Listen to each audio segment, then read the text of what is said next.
Where the hell are the support players, man? Where are they? Because I cannot get 2 supports in any of my games. They're all pretty much press a button, collect. It's like $200 for pass and go. What are we playing, Monopoly? Like, this is a hero shooter. Like, let's use some skill in our abilities, right? Yeah, just like you're talking about, like, I love Hulk fuck sports, and I really don't. Why do so many characters diff the most important part of my kit unintentionally? I think the only one that they nerfed out of the top 10 best heroes in the game was actually Daredevil. This is the only character that got a meaningful nerf. Those are competitive changes. Those are very competitive changes. Those are not casual changes. Banning characters is not a casual thing to do. Balance is going to be a never-ending thing. We got that. They dealt with the throwers. I've always said that number 3 is cheaters, and we get rid of that. And this game is looking real good. What's up, guys, and welcome to a brand new Clear Comms podcast. Today, we are going to be going over Season 7, and we're joined by a special guest, BrandonGrytch. What's up, man? Thank you so much for coming by. Thanks for having me. And we're going to be going over all the changes, the new hero. There is so much in this episode that we got to talk about. So yeah, I'm really excited to talk about all the changes and stuff. Why did you have to bring a Peni player on the podcast, Coach Mills? You know that's Hulk's hardest counter, right? Yeah. So Brandon, we played against each other quite a few times, Yeah, right? quite a few, and together a few times. I have, okay, just for the record, I have a lot of respect for your Peni gameplay, and for most Penis, I definitely do not. I really like how you play Peni. Understandable. The way you take space on offense and like hold points, like where the cart's going to be, I really think you do that better than most Penis I've seen. And I wanted to get your insight on just like what your decision making process is when it comes down to the play style of her, like mainly on offense, before we get into all the Season 7 changes. Because I mean, it's rare. This is like the first Peni we've had on the podcast, right? It's heavily requested, to get a Peni player. Yeah, so we've really wanted a Peni on. So I would love to hear like your insight when it comes to that, because you've been like Eternity multiple seasons, right? Yeah, Eternity for a few seasons now. Cool. So what do you think that is? Like what's your like process? For attack, it's really a lot of it's about controlling very necessary space, right? Say the first point of Kunlun, I'm taking that height. It's my height. Right, I have my nests, I have my webs, I have my self-sustain, I can toss mines into your backline, but I want height so your DPS don't have it, and my team can walk below for free while everyone's looking up at me because I have height. Majority of the time, whenever it comes to positioning on attack, I'm looking for us to take team fights in areas that favor my team. So I'm going to just zone out your team into a less favorable position, a less favorable choke, whatever it is. If I'm not able to get that positioning, then you'll see me even further in your backline, just pulling attention, trying to get some support picks. Yeah, I've noticed you kind of really, you really fight over areas that, like maybe not necessarily there's a fight happening now, but it's going to. Like I feel like you have like you're like predictive in that way, whereas like I think a lot of Penis kind of just like, they're less methodical with it, I guess. Like you're very methodical. Yeah, I'd say I repeat the same processes for the majority of my games, just because it's what has the high success rate, right? I know if I play in this position, I know I control this area of the map. It usually works out in my favor, and it's not something that can be countered a lot of the time because the enemies know you're doing it, right? They know that's what you're up to, but is there anything they can do about it? Can they sacrifice the resources to push me out of that position? If my team has a little bit of frontline pressure, not really. There's not anything you can do except this sucks. We need to either give space or we die right now. Yeah, that was kind of the last thing I wanted to ask about too, is when it comes to like whether you can stop somebody or not, how worth it do you think it is with your mines to put them in the best spots versus the spots they don't expect? Like when do you make that decision? Because that's to me is like when I go against a Peni, I've played against all the best ones, all of them, and they'll wreck me game 1 or game 2, maybe game 3, but then after that I kind of like get a feel for how they play, because she's so different, she's so unique, and then then I'm good, and I feel like the best ones are the ones that kind of make little switches to their placements. Yeah, you really should be changing it up. It's dependent on map. It can be dependent on team composition that you're going against, right? What I do defensively now, and it's mostly because of a Shigo put me onto it, is a very tank busty play style. Whenever it comes to defense, I'm putting 7-8 mines in a spot that your tanks are forced to walk through. They'll die to it 3 times before they go, okay, I'm not walking there anymore. Never mind. But at that point, you're fine. You bought yourself enough time. Enemy team spend so much time regrouping. But whenever it comes to the random mines, I use it a lot to where if I just get out of a team fight and there's a web on the ground somewhere and I go, you know what? Nobody's expecting 7 mines right there. They just think that's a web that was left over from a team fight, and it was, but it's in a really great position. So the enemy team's walking back out on a domination map, and then suddenly Hulk and a support blow up, and then, I go back and watch the VOD. I go back and watch the VOD, and they're all pissed at each other for walking over the mines. Can we not die to random Peni mines? Like, dude, I didn't know they were there. Like, well, one of the things I wanted to ask specifically about Peni before we move on to a lot of the other new stuff is I recently did a skill ceiling tier list with my chat. It was heavily debated, but I put Peni as one of the highest skill ceiling characters in the game. Extremely high potential. There's a lot of understanding that you need to have. There's a lot of potential skill expression on the character. But at the same time, I think the character does get a lot of value at their skill floor. And that's typically reflected in the win rates at low elo and the win rates on console and the win rates at... So what do you feel like is Peni's identity? I know you love the high skill ceiling and the expression, but do you think Peni always has to be this defensive-oriented character? Do you think that Peni always has to get value at the skill floor? Would you like to see some changes there? Or are you happy with Peni's placement in the current iteration? After reading the patch notes, I am, because Peni's neutral game isn't bad. It's not horrible. It's a really good point. Maybe has the weakest wolf in the game. Yeah, it's a really good point. So I get my terrible ult slower, but everyone else does. So I get more neutral playtime now before support ults start popping out, because when support ults pop out, there's nothing I'm doing for 24 seconds when you double cloak ult. I might as well just be standing there. Like, I will go put mine somewhere else. Like, what am I gonna find do? the secret spot. Less of that is better for Peni, right? Yeah, there's squirrel hiding his acorn, bro. He's over just doing something else. There's just what about nothing. that defensive specific playstyle? Do you think that's integral to Peni's identity, or do you think that I think we could change that? I knew you were going to say that. Do you think we could could we change parts of that and then maybe compensate with more tools, or how do you feel about that? I think Peni's kit is not very intuitive to new players, to where on a base value she looks defensive, right? She looks geared for only defense, right? Most of the guides that I make are on attack. Like, there will be defensive setup ones, but it's very simple stuff. There's not a lot you could do differently or do better. But I think her skill expression does come from attack, and a lot of the time does come from diving. But whenever I just don't see her as that defensive of a hero in comparison to the majority of main tanks right now, to where you're only getting value if your entire team's playing around it. But whenever it comes to her win rates and stuff like that, I've talked about it a ton. Her having crazy win rates every season isn't because of, she's Thanos, right? Or it's only the really, really, really good players that play Peni at a high level. The best players continue playing Peni fully into a match, even if it feels like it's not working for a little bit. People that just play with Peni a little bit swap off pretty quickly to a main tank and just walk main, right? There's times where my teams aren't doing well while I'm running flanks, and they're just losing the 5v6 when I say, hey, don't do anything, just stay alive. Just stay alive. Give me 30 seconds. For people to follow. Right, exactly. Sure, but it's like, you can't, okay, I have to go mag and I have to walk main with you because I don't need you to make a play. I need you to stay alive. But whenever it comes to defensive play styles, I think people just need better education on how to get value versus just standing. Like, she's a terrible frontline tank. So you think Peni's win rate is high? I'm just making sure I got what you're saying right. Because people swap off of her when she's bad, like quicker? Well, that or more often? That, and there's very little mirror matchups going on. So say if you just had, a really great push, and you go to Peni on defense, right?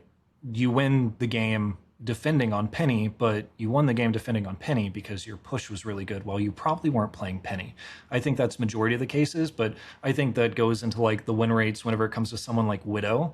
Widow's win rate would be a whole lot higher if people that actually played the character and enjoyed the character and put in effort I on know the where character, this is going. yeah, like but people swapped to Widow to throw, so her win rate looks trash. So would you not change anything about Penny? Would you, if you had a choice? There's absolutely things I would change right now. The web breaks on the movement ability are insane. Right. There can be 3 or 4 different times a match where I should have gotten out of a situation that I didn't because my web said no. Because they just break. They don't. Yeah, they just break. There's some consistency to them. Is that like a no reg that's happening? Like, why is it breaking? Do you know? There's a lot of different reasons. There's some that I could show you where it's like, hey, I'm going from in the air down to a flat surface on the ground. My web didn't go off. I have no idea why. There's certain map geometry in areas that make sense to where it's like, oh, the character model hitting this would break it weird. The biggest things that I hate about Penny right now, I hate how she climbs. It's so insanely clunky, right? You cannot reattach to a wall after you jump off of it.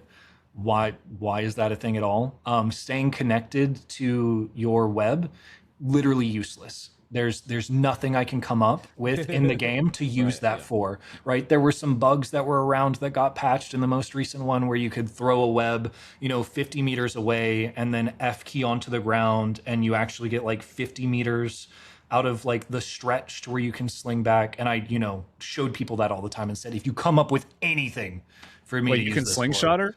Yeah, you used to be able to. You can't anymore. Right. I think that was, what? So they got rid of that? Yeah, they got rid of the like super jump with it in the recent patch too, to where you can throw out your right click and your F at the same time and get 50 meters of distance.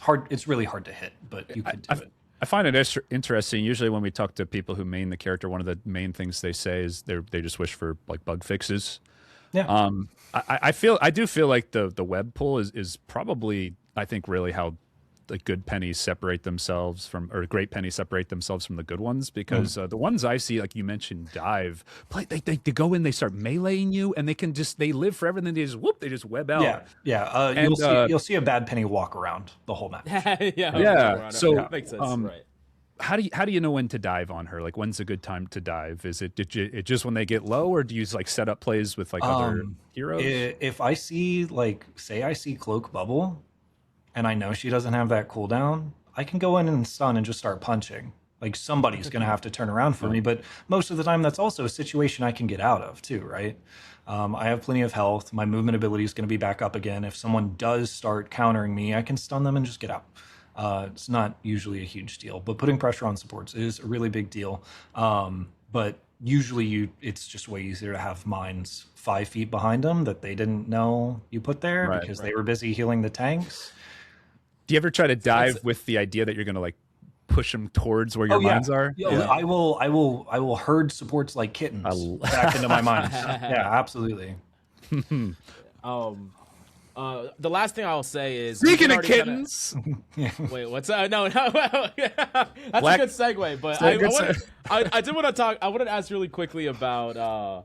Do you want a different ult on the character? I think that is the worst. Of course, it's the worst. But like, there's a lot of different types of ults we could have. Like, we could give her any type of ult. Running around, it just feels like in a game that's so about ults, it's a character that just doesn't have one that meaningfully wins team fights or changes team fights. There's really just 2 like actual changes, and unfortunately, I think these would get to making her very close to overpowered. But mine's getting shot down in the air while I'm tossing them out. Right, your Jeff Beam deletes my mines from a field this wide for free unintentionally. He doesn't mean to do it. It's just infinite value. Nice. No more squids shooting mines while they're in the air being tossed. What are we doing? Why do so many characters diff the most important part of my kit unintentionally? Yeah, that's going to be a very common talking point today as well as we go through the patch notes. I didn't even know that the squids just auto target mines. I shouldn't have told you. Shouldn't have said it. What's your second? You said another change? This is something that Mr. Angry Penny actually mentioned, and I think it's truly. I think it's it's just way more skill expression. Instead of just having to throw mines, what if we got an impact mine instead that didn't have to sit on the ground and then like launch, and then blow up. If we could get impact mines in comparison, that would do maybe 75, maybe 50 damage. Because when we're taking 1v1s against people, off angling a lot of the time, this is one of my favorite things to do is take care of, Hella, Namor, anyone off angling from height, because I have more sustain. I can jump up there. I can stun them. They have to go away. The only thing is, what am I doing with my mines? And then also my little pea shooter sucks because I can only hit headshots half the time, and they're only 1.5 times headshots. So just give me an impact mine. Like, that's it. That explodes on impact when it touches. You need the that. surface. You want that in like a team up or like just part of the kit fully? No, just part of the kit. I mean, you could put it in a team up. That would be cool.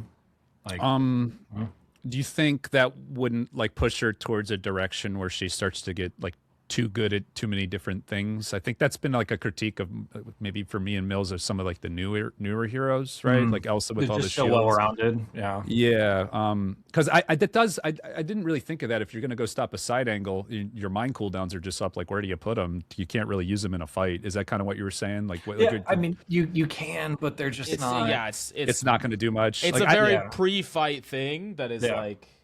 I'm gonna I'm gonna get a pick on a timer randomly, like sometime in the next 30 seconds. But I can't do something right this. Yeah, that's cool. Like an idea, like you could like maybe spend like 4 mines to use like a big one that does like some kind of crowd control. Was more or less what you were saying with the impact mine. Yeah. I like that. Okay, so we got some of your insight on Peni. We were definitely gonna ask you more questions about Peni as we move through just the overall season 7. But I did want to talk about White Fox. Everyone took a good look at White Fox. How do you feel about White Fox overall? I want to talk to you, Brandon, first. How do you feel about the new support hero in the game that is definitely not Kiriko? Yeah, definitely not Kiriko. Definitely not Kiriko. I mean, I'm just glad to get another support in the game. I'm hoping that, she's able to shake stuff up. I'm really exhausted from just seeing, Gambit's banned, right? There's not a lot of Loki players. You're usually just seeing Cloak and Viz every game. Whether she turns out to be like a full main support or more of an off support, I would like her to be an off support. I think we need more off supports that are actually viable without, triple support compositions. But I don't know. I'm going to have to see it in game. Yo, I honestly would not be surprised if this character turns out to be one of the most popular characters like that they have released. That combination, I just think works of what cat and girl. Well, kind of, but it's also like Kiriko has been one of the most popular characters, and for those of you who didn't play Overwatch, they have a lot of similarities as in their design and in their kit. But this character doesn't require like amazing aim to get value out of the primary. In fact, it's the opposite. It's kind of adjacent to Cloak and Dagger, where you just don't have to be that mechanically competent to still be able to heal, to still be able to damage. Consistent stun, playmaking, teleporting through walls, a flashy ultimate. I just think this character is going to be very, very popular, very picked. And to be honest with you, all of us climbed to Eternity this season. Where the hell are the support players, man? Where are they? Because I cannot fucking get 2 supports in any of my games. So I'm happy that there's a cool support that looks like it has skill expression, that is different, that looks like they can be a second support, main support, like can be played in a 2 support composition. I'm hyped about that. I think the big elephant in the room is that ultimate. Giving one person unstoppable and then, giving them heals and then, going in like as this transform ability, right? I like the idea of giving unstoppable to certain characters. I want like a Hulk ult combined with it. Make it so Hulk can't be stopped. There's some cool potential there. But is that gonna be like better than like a Luna ult or a Cloak ult? Most likely not. So it's kind of I'm kind of up in the air. It depends on how. I think this character needs really strong neutral, and I mean it looks strong. It looks strong to me. Imagine unstoppable paired with like a Star-Lord ult, just ult in your face, or There's a couple like I think they should maybe like take off some like this is why when they were remember they just started giving all the ults CC immunity like when Emma was released they gave Thor ult CC immunity. They're kind of and they gave Hulk partial immunity. I wasn't for that change because I knew like eventually they'd have a character like this that would apply some effect like that and then they would not be as niche when they did. But wait, have they released gameplay of Vermills? Like when people are watching this, she'll already be out. Okay, I've not seen it. She's melee though, right? She's a melee support. Yeah, or? yeah. I mean, we could take a break real quick and play it. I'm down. I have Yeah, not seen it. No, I have not seen I it. can actually show it here. Yeah. I could actually here. I'll show the screen just. I wake up late, man. I got a night schedule. No worries. That, and I've seen a lot of DPS players say that she might be a support that they'd actually be willing to pick up, which is kind of a big deal. Makes sense. Makes Yeah. sense. Oh yeah. I have Here, not can seen y'all see this? This Yep. this this. all I'm looks good for you? excited. I'm excited. Yeah, yeah. Let's go. Is it actually using my camera? This is Yeah, world yeah, first. Okay. Yeah. Okay. Cool. World first reaction. I hope it's working. All right. Cool. Let's get it. She looks cool too. I really like her aesthetic. Like the business suit. Yeah, because this is what I was talking about here with the primary. It's not one you have to be precise with. Oh, I thought she was going to be melee, like all melee. Well, yeah, she kind of has some pieces. That's a little stun. Yeah, and her CC Like- looks really interesting. So like she's hitting the strange, but it's still doing damage to people around. Is kind of something that it's you don't have to be hyper precise with it. It's kind of the. I mean, it just looks like standard heal botting. I don't know. Yeah. So that's pretty much it. Yeah. Yeah, I was hoping for something a bit more different. Has a little bit This of right melee here. though. Yeah. Has like a little different form. Every hit you hit in the melee form, you gain some heals. She might be like a good anti. Yeah, see here it is, anti-dive. Yeah. She seems to be able to brawl a little bit of fighting. Interesting. But this is the thing that I don't think you saw. Users. Yeah, when you said Star-Lord, I thought that's what you meant. I was like, wait, we saw the trailer, right? I was like, yeah. I have not. Yeah. So she turns into like a giant fox. Ah, okay. While she has 900 HP, and then she's very hard to kill. Oh, that's sick. She's I like mean, the the- Hulk of supports, dude. Yeah. Like the thing that makes her get the Kiriko comparisons is that not only is it like a fox, girl, but to being able to teleport through walls. So this is a teleport to your ally, heal them, and give them a shield here. So like she's teleported to Iron Fist, instantly healing him, and giving a 200 HP shield that's around them that blocks this Mago. So like you got to kind of think about it like that's dope. anytime someone needs to be bailed out, she can turn a 1v1 into a 2v1, right? Save a person and protect a teammate at any time is an extremely powerful combo. We kind of talked about this last pod when we were talking about like blue type characters. Are you familiar with Magic at all, Brandon? Yes. Like the Magic. Okay, well, it's no, like yeah. blue would be like red would be like attack, green would be like healing or whatever growth, and then like blue would be like control. Counters, Or control. counters, like counter attacks. So like something Yeah, that it's you kind of could funny because Peni is kind of blue. Yeah, like on the color pie, but yeah. an ability that's really powerful, not for the amount of damage it does or the amount of like shields or whatever, but because of the utility. Like it's pure utility, like an ability that just like teleports you across the map. Like that's insane mobility that just immediately can turn a fight. Right. That's blue through and through. I feel like. Yeah. Yeah, and from her ultimate, people are saying you can give multiple people unstoppable during it, so it's not just reserved for one. Let me see. Because it makes you target. Let's see, like right here, it made you confirm this. I assumed it would be one person, but Because it made you confirm that, but maybe you can apply it multiple times throughout the ult. We would have to test that once it actually comes out. come to think of it, like every support ult hits everybody. So Yeah, could be. Yeah, I mean it seems to create a ton of space. Like that's for sure. Is it creates a ton of space. all right, cool, So, cool. Yeah. Let's get back to here. Stop share. All right, perfect. We're back. All right.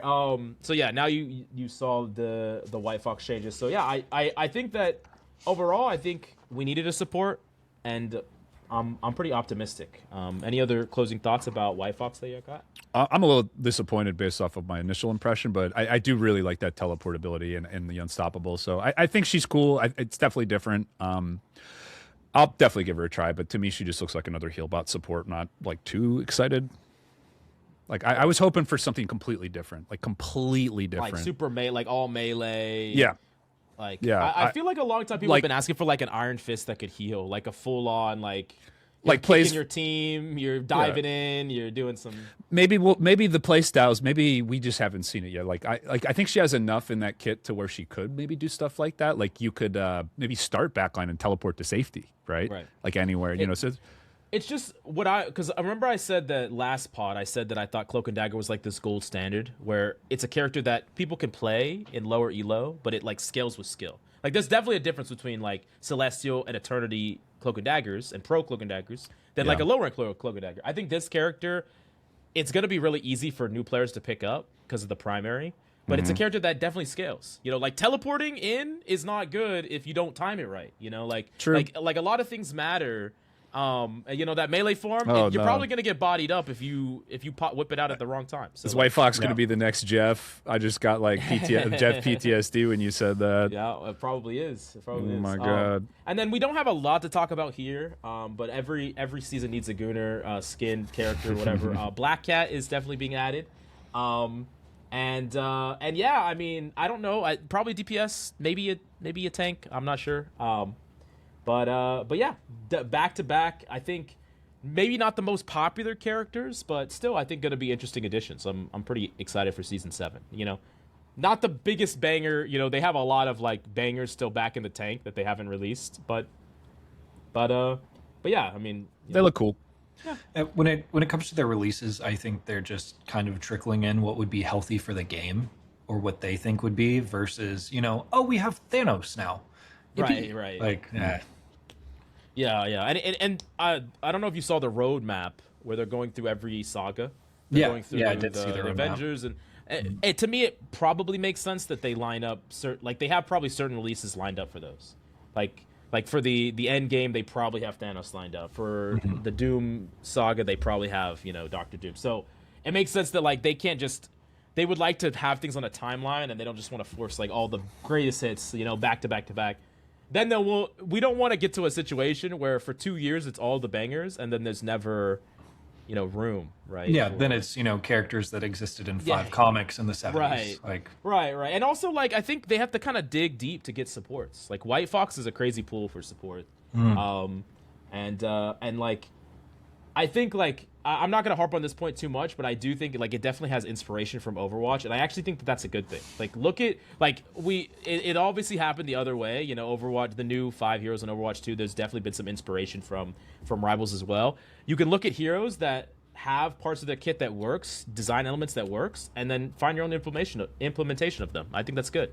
And I'm excited for the character to, you know, be popular. I think the character will be, but I mean, yeah, let's... if you can give Widow a heal on a team up, and you know, obviously, like a lot of I think the most popular characters in the game haven't really even been fully explored yet. I mean, you could look at Iron Man. He has all different types of armor and power ups in the like he could be a healer. Iron Man could easily, if Ultron could be a healer, Iron Man can be a healer. Like I personally think a character like, I mean, I don't want to get too sidetracked, but like Ultron could probably use like a rework with how he's kind of portrayed. But I think they could do that with reimagine a lot of the characters and have 2-3 versions of them from like whatever different timelines, you know, whatever they they definitely could dig deep, to have multiple.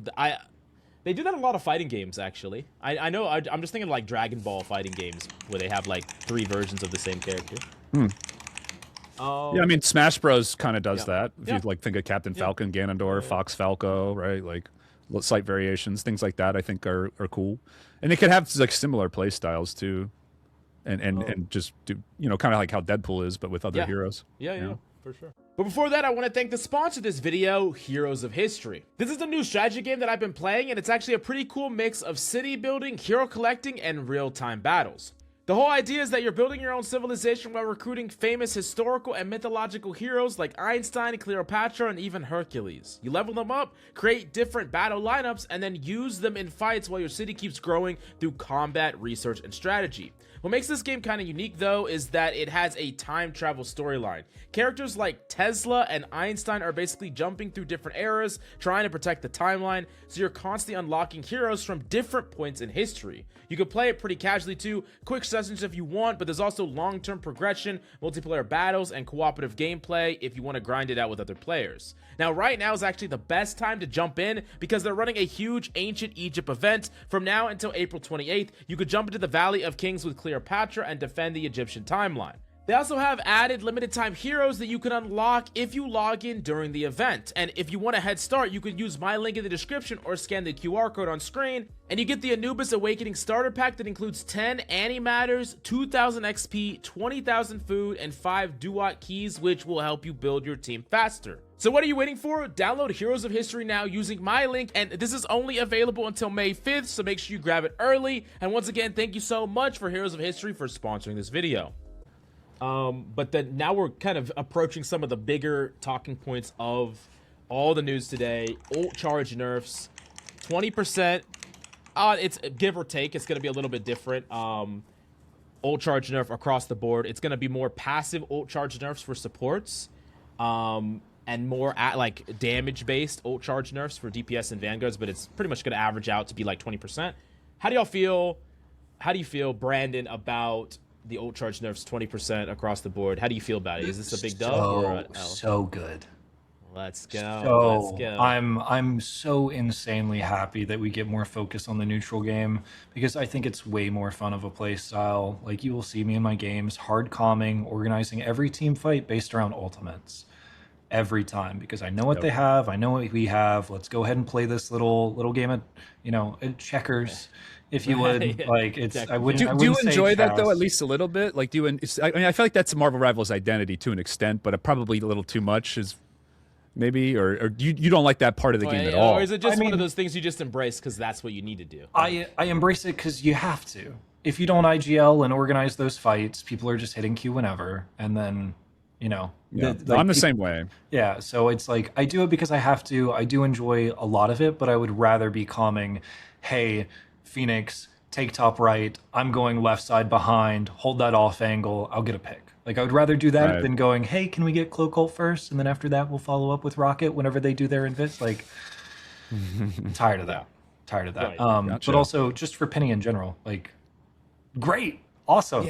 Like, just fantastic. I didn't want to hit Q anyways. So let's go. Yeah. But at the same time, remember, I forgot who it was. Was it Cringe Alarm? I forgot. There was a Peni player that, this was a while back, where they just they unbound. Yeah. They unbound the ultimate. They never used it. A lot of other people unbound theirs the same way. And it's definitely kind of troll to do that, but like, they were still winning games. Like, there's a lot of characters that would, like, if you unbound your Cloak and Dagger roll, you're not winning a game. Like, you're just I mean, you shouldn't be. Okay. Like, what I played recently a lot with Roshan, he made it all the way to Eternity on Cloak only.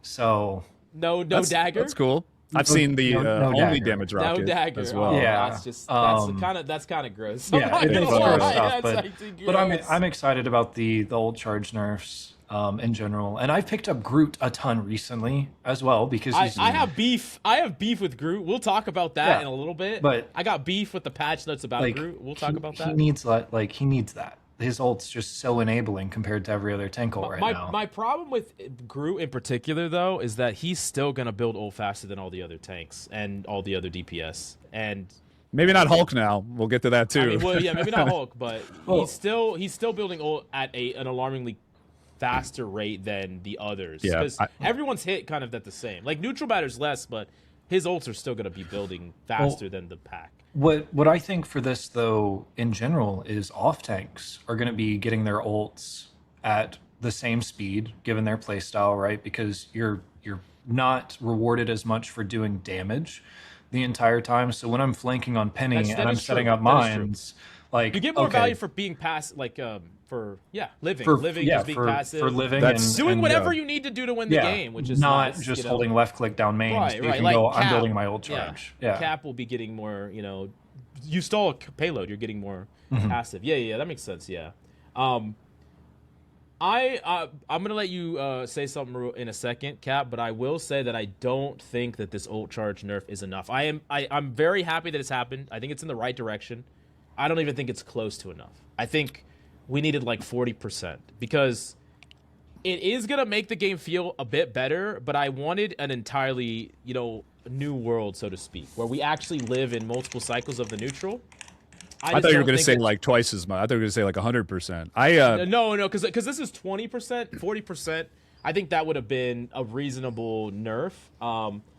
like I said, it's good. It's in the right direction. It's hard not to be happy about moving in the right direction, but I don't think that this 20% offsets all of the things that have increased the tempo of Ultimates overall in the game, which like is just like people playing more. You're talking about Gambit ults, right before Gambit and the cap ult, like cap ults. Well, it's 20%, and now those Gambit ult recharge boosts and the cap are down to 20%. So more or less they almost kind of like cancel out. But I get what you're saying. Yeah.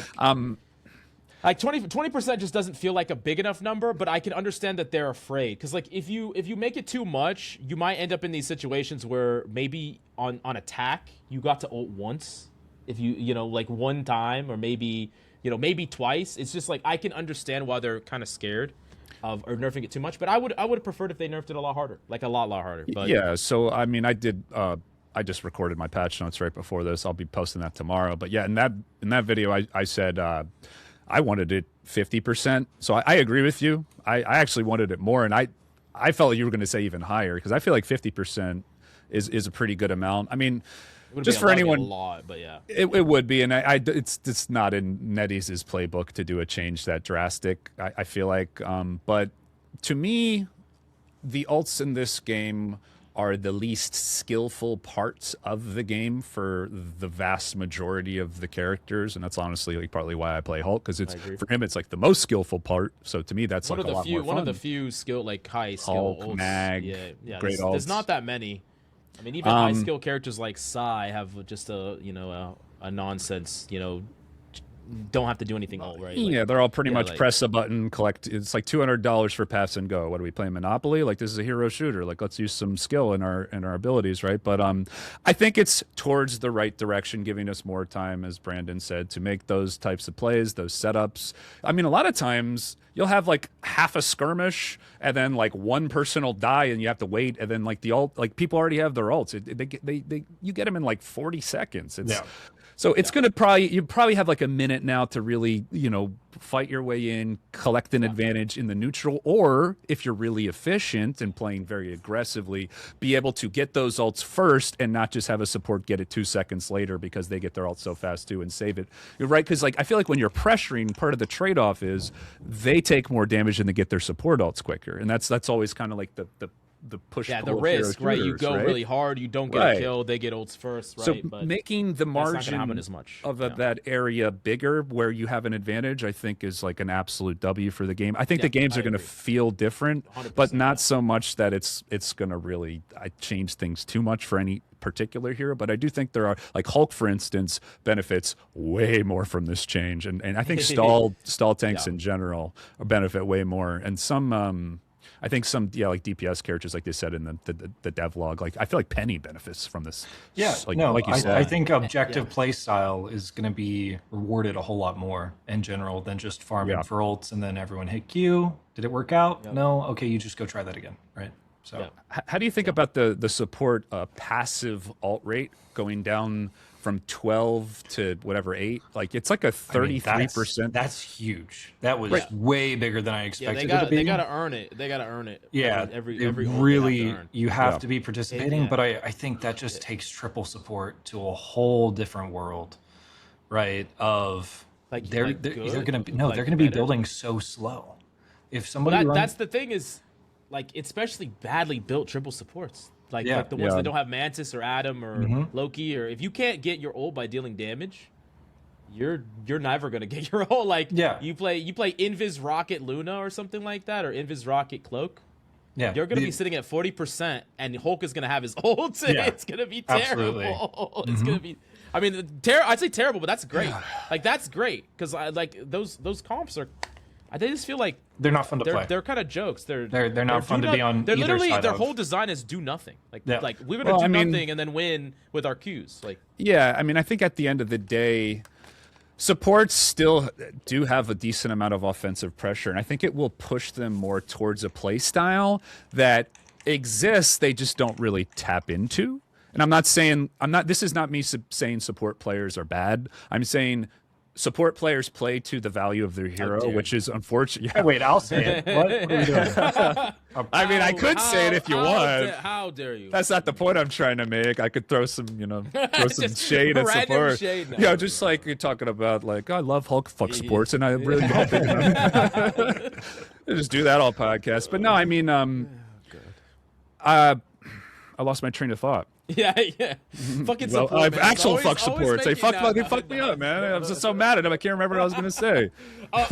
You're talking about opening up a style of play that has not been right. accessed by Okay. supports. Yeah. So supports can do a lot of damage. They just can't do it all the time because they're generally relegated to the thing that they're best at, which is why you pick them, which is just healing. They're like, that's why heal botting's too good, and I think this is going to now make you think a little bit. But it probably is going to make you want to heal bot more, to be honest, because now you'll have to.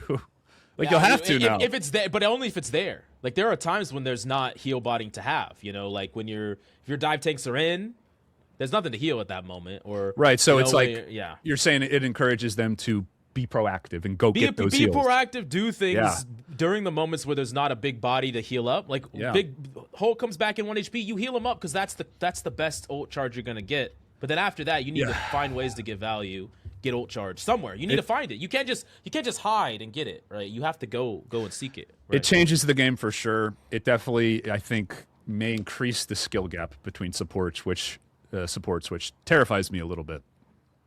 A little bit. I think it terrifies me. He's making a face. Don't you think the differentiation between good and bad supports, because they're harder to play, would be greater? Or do you think it'd be less because like the potential power, like the top levels wouldn't be tapped into as much? You get what I'm saying? Like the difference is lower.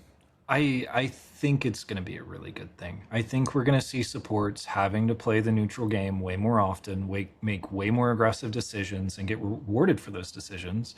To where, I hop on Cloak every now and then. I can win some like mid Celestial games and be like, oh, like this wasn't bad at all. I don't know what people are talking about. Did I tell you I started playing Cloak? Sorry to interrupt you. I started playing Cloak and Dagger. I feel like I need to pick up Cloak and Dagger. She's fun. The characters. If you're filling a support, play fucking Cloak and Dagger. That character is great. Like, she's such a good character. You guys were talking about how great she was last podcast. I gave her a try. I'm like, damn, she is pretty good. Yeah, no, I was a rocket only support fill, and then I just picked up Cloak. And I'm like, this is like I can kill stuff now. My Terror Cape's pretty dope. Like. Yeah. I hit a 4K on Cloak. I'm not doing that on Rocket. What are we? Dude, cool. All right. I dropped 50K healing on Cloak the other day. It felt so good. And the reason we're just talking about Cloak and we're not saying Cloak and Dagger is because 90% of the reason we play the character is Cloak. Okay, the character is 90% Cloak, 10% Dagger. Okay, so Cloak wins. Cloak is the majority. But yeah, no, I agree with what you're saying, Brendan. 100%. I think.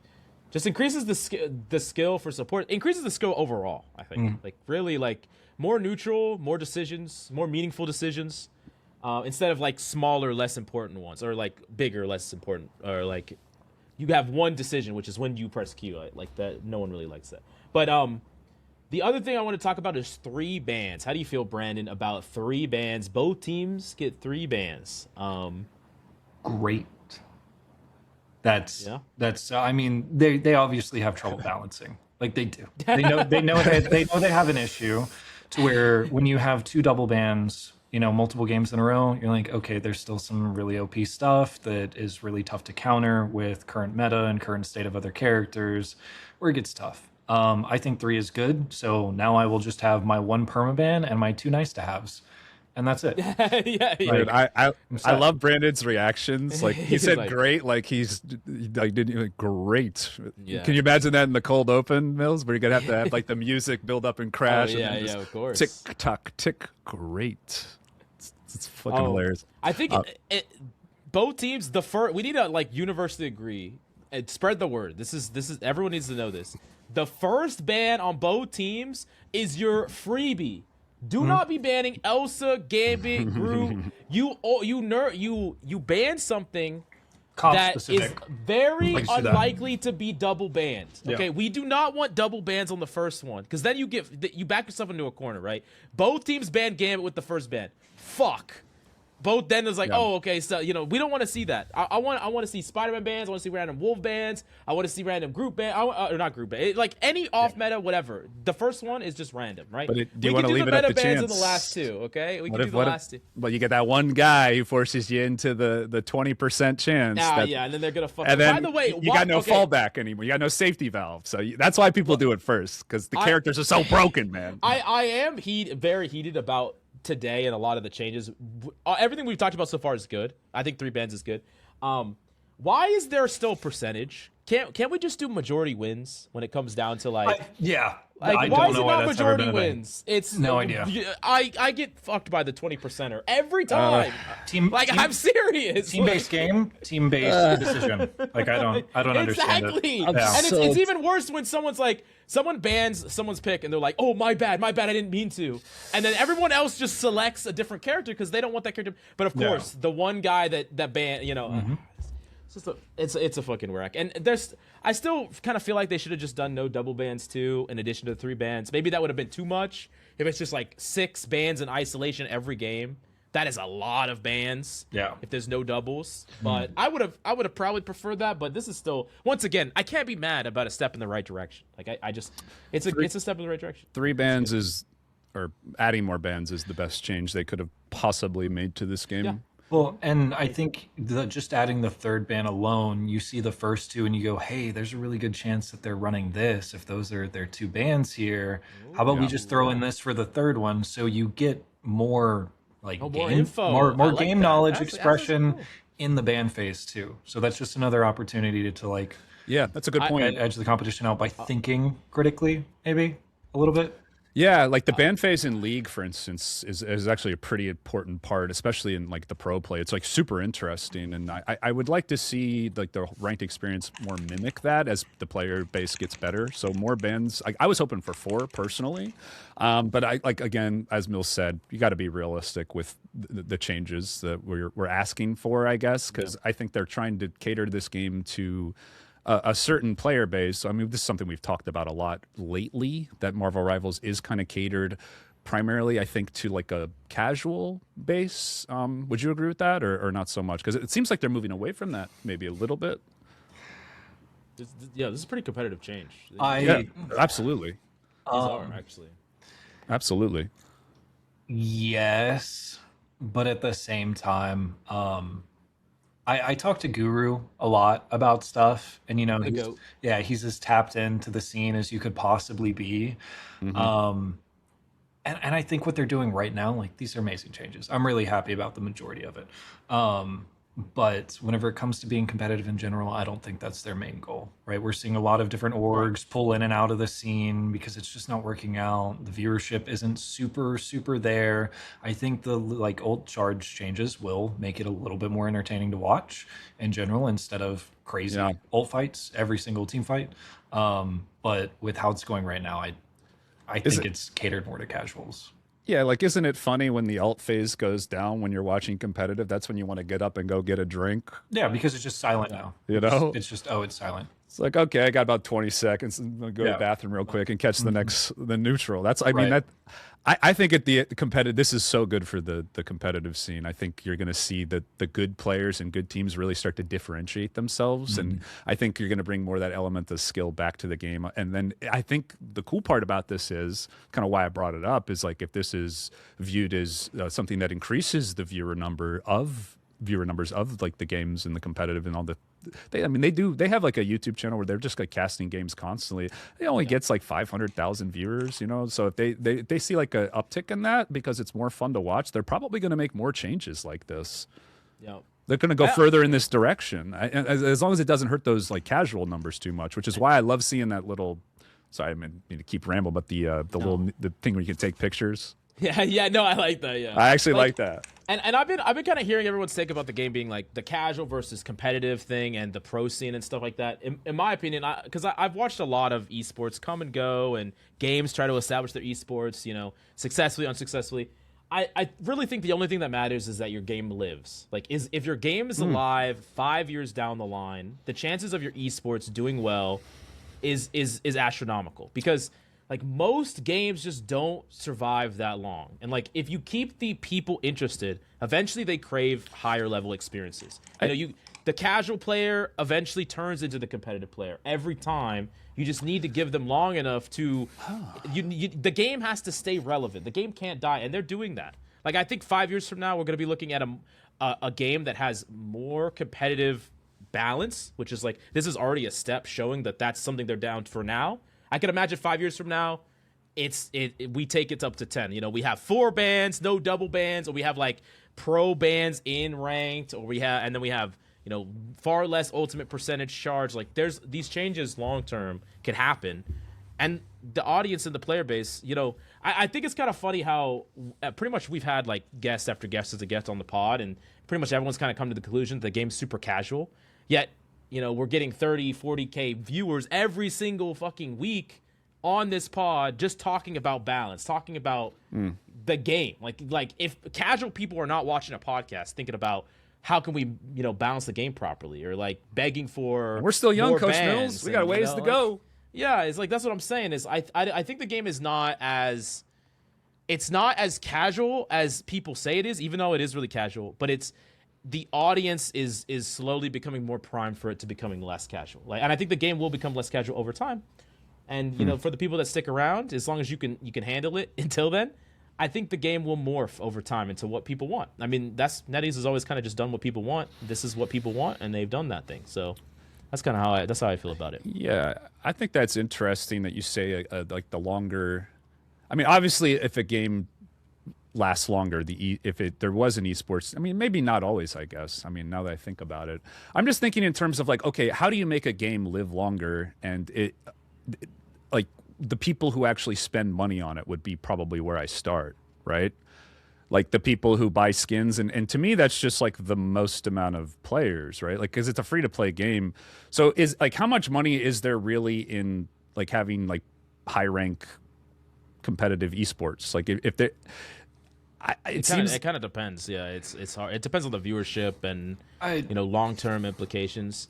And it being Marvel is also an interesting thing because they have a lot of potential backing and support and advertisements, and like they could put Marvel advertisements in the game. Like I could do so much to monetize this game and the esport as well. Yeah, I think the changes are a result of mostly community backlash from like complaining about the game. I don't know. I still think there's other factors though about your comment on esports. Like if your esports team, I don't think you're seen as guaranteed to thrive just because your game lives a long time. And money. I mean the company has to support it, but they put $1 million in the prize pool for Ignite. Like does that attract new people? That's what they want is for the esport to attract new people to the game. So I think a lot of the esports scene right now in general, like across the gaming industry, is more so doing poorly because the esports creators and the teams aren't doing anything to actually garner much viewership other than exist, play the game.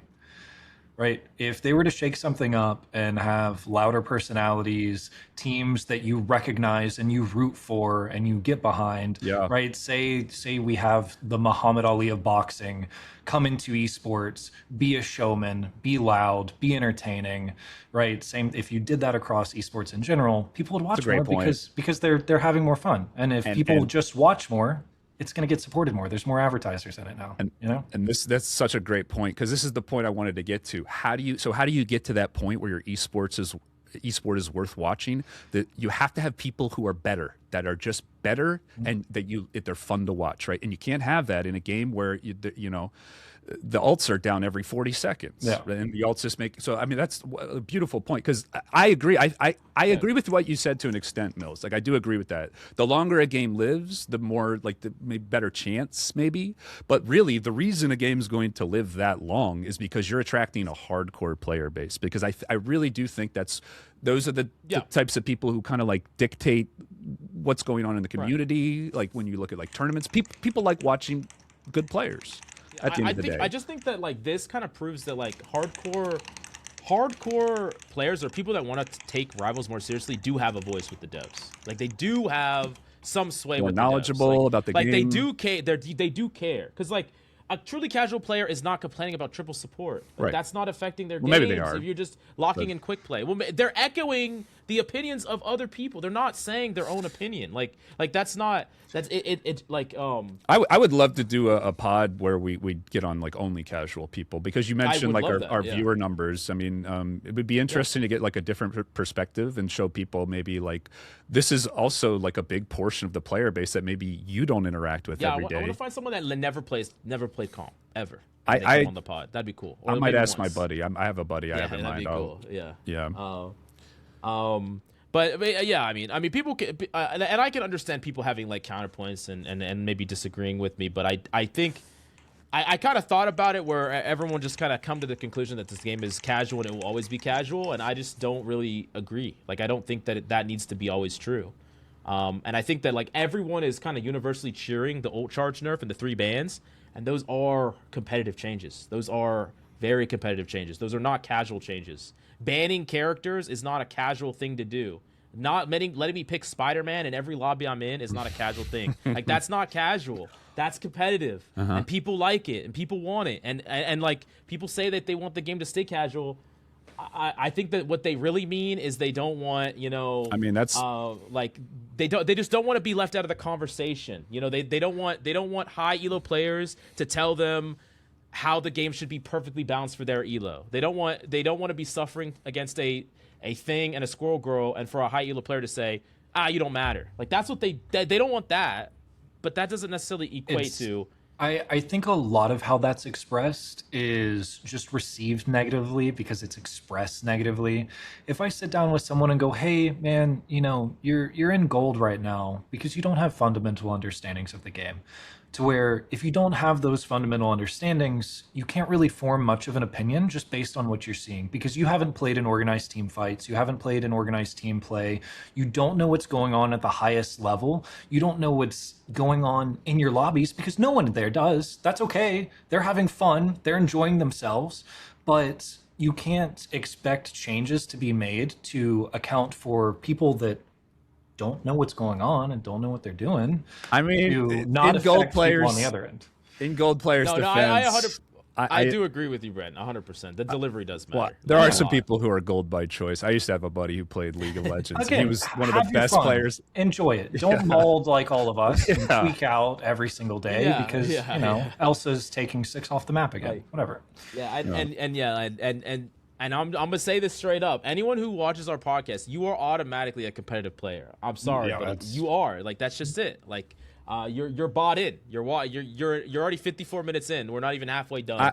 I would be And curious. you bought into the competitive mindset. I would be curious. Leave a comment if there are anyone watching this podcast who has never played a ranked game of Marvel Rivals. Definitely leave a comment, because I would be curious to see actually. Or maybe if you only played since like season 0 one time, or like a little dash in. And Yeah. then you're just Also, out don't of it. forget to hit that like button. Yeah, hit that subscribe. button. We keep forgetting to do that, but I think only like 5% of you are subscribed. So please. Oh yeah, let's get subscribe up to 10K, please. Yes. You know? Before we forget. Okay. So the 3 bans. Now, we will talk about the balance changes in a second, and I'm very negative about a lot of the balance changes. But before we get to that, let's talk about the win rate for roles. They did show like the comp win rates. To kind of show, hey, triple support is actually not winning that much. How do you feel about that, Brandon? Do you think we could pull those up again? Let me see if I can pull them up, actually. I can give you the link to the It was spot in in the the video. dev vision. Let me Yeah. pull it up. Actually, you know what? I might have a screenshot. I could probably just send That'd it to be you. even better. Yeah. If you have a screenshot of Yeah, I that. got it right here. Sorry, I wish I was my dog right now. He looks like he's in bliss. That's just. Yeah. Oh, there he goes. God. All right, I just sent it to you. You said it? Or did it go through? It's loading. There you go. Okay, cool. Let me share my screen and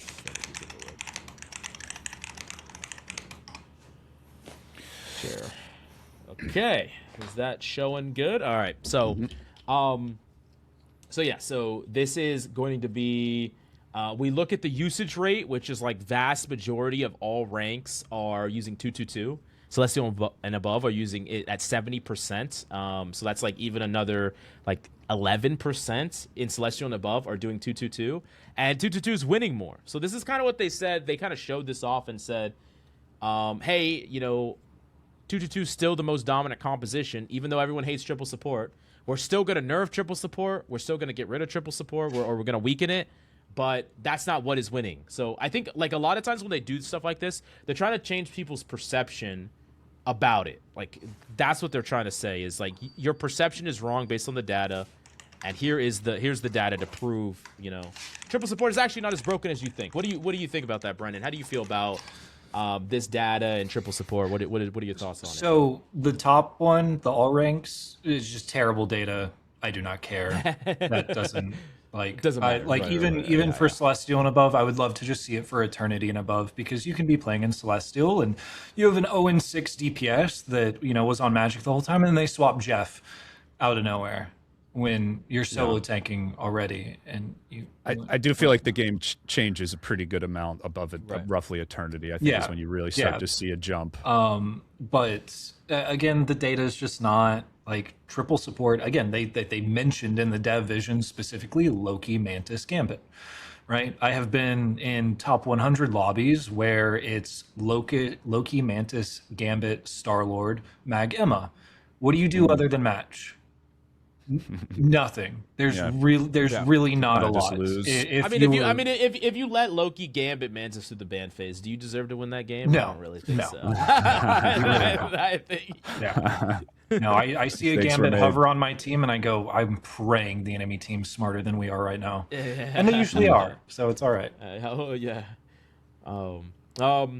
And some of this stuff, like some of the data here just doesn't really feel like it's accurate. I know that this is just my opinion, but like 3 Vanguard, 1 Duelist, 2 Strategists. Like in Celestial and above, it has a 2.7% usage rate and a less than 50% win rate.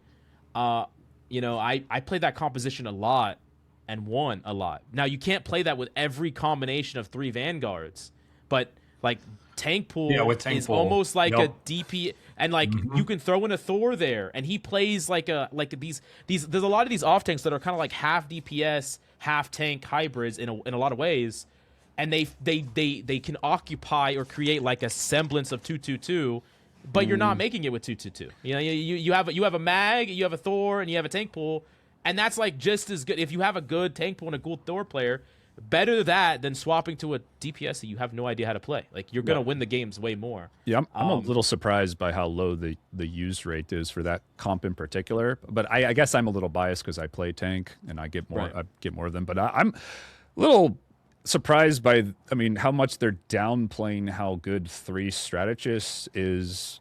3 strategists with 2 vanguards, like almost. It's like second highest win rate, or sorry, third highest, but like the other one's 2%, so I don't really count that. But like, I want to see the same data, but 0 comps that have Rocket in it. I've kind of preached about this a lot. There are some exceptions, but Rocket is it's antithetical to a triple support comp because Rocket does not get ult charge through dealing damage. Yeah, most triple support comps are terribly built, and they're losing with them. That's one of the things I don't think they account for in the win rates is, there's not enough nuance, like pretty much, like you want to pick Mantis and triple healer, right? But the other one is, I do think triple support is a pretty common, I'm pretty sure it is like the counter to either your team taking too much damage and dying too much, or your team or in your supports just struggling with dive too much, just losing that skill check. So it is a strategy that is used when you are losing. So naturally, when you pick it when their players are better, I think you are going to, your win rate's naturally just going to be lower because you're picking it because you're worse. And the other thing I will say about that too is,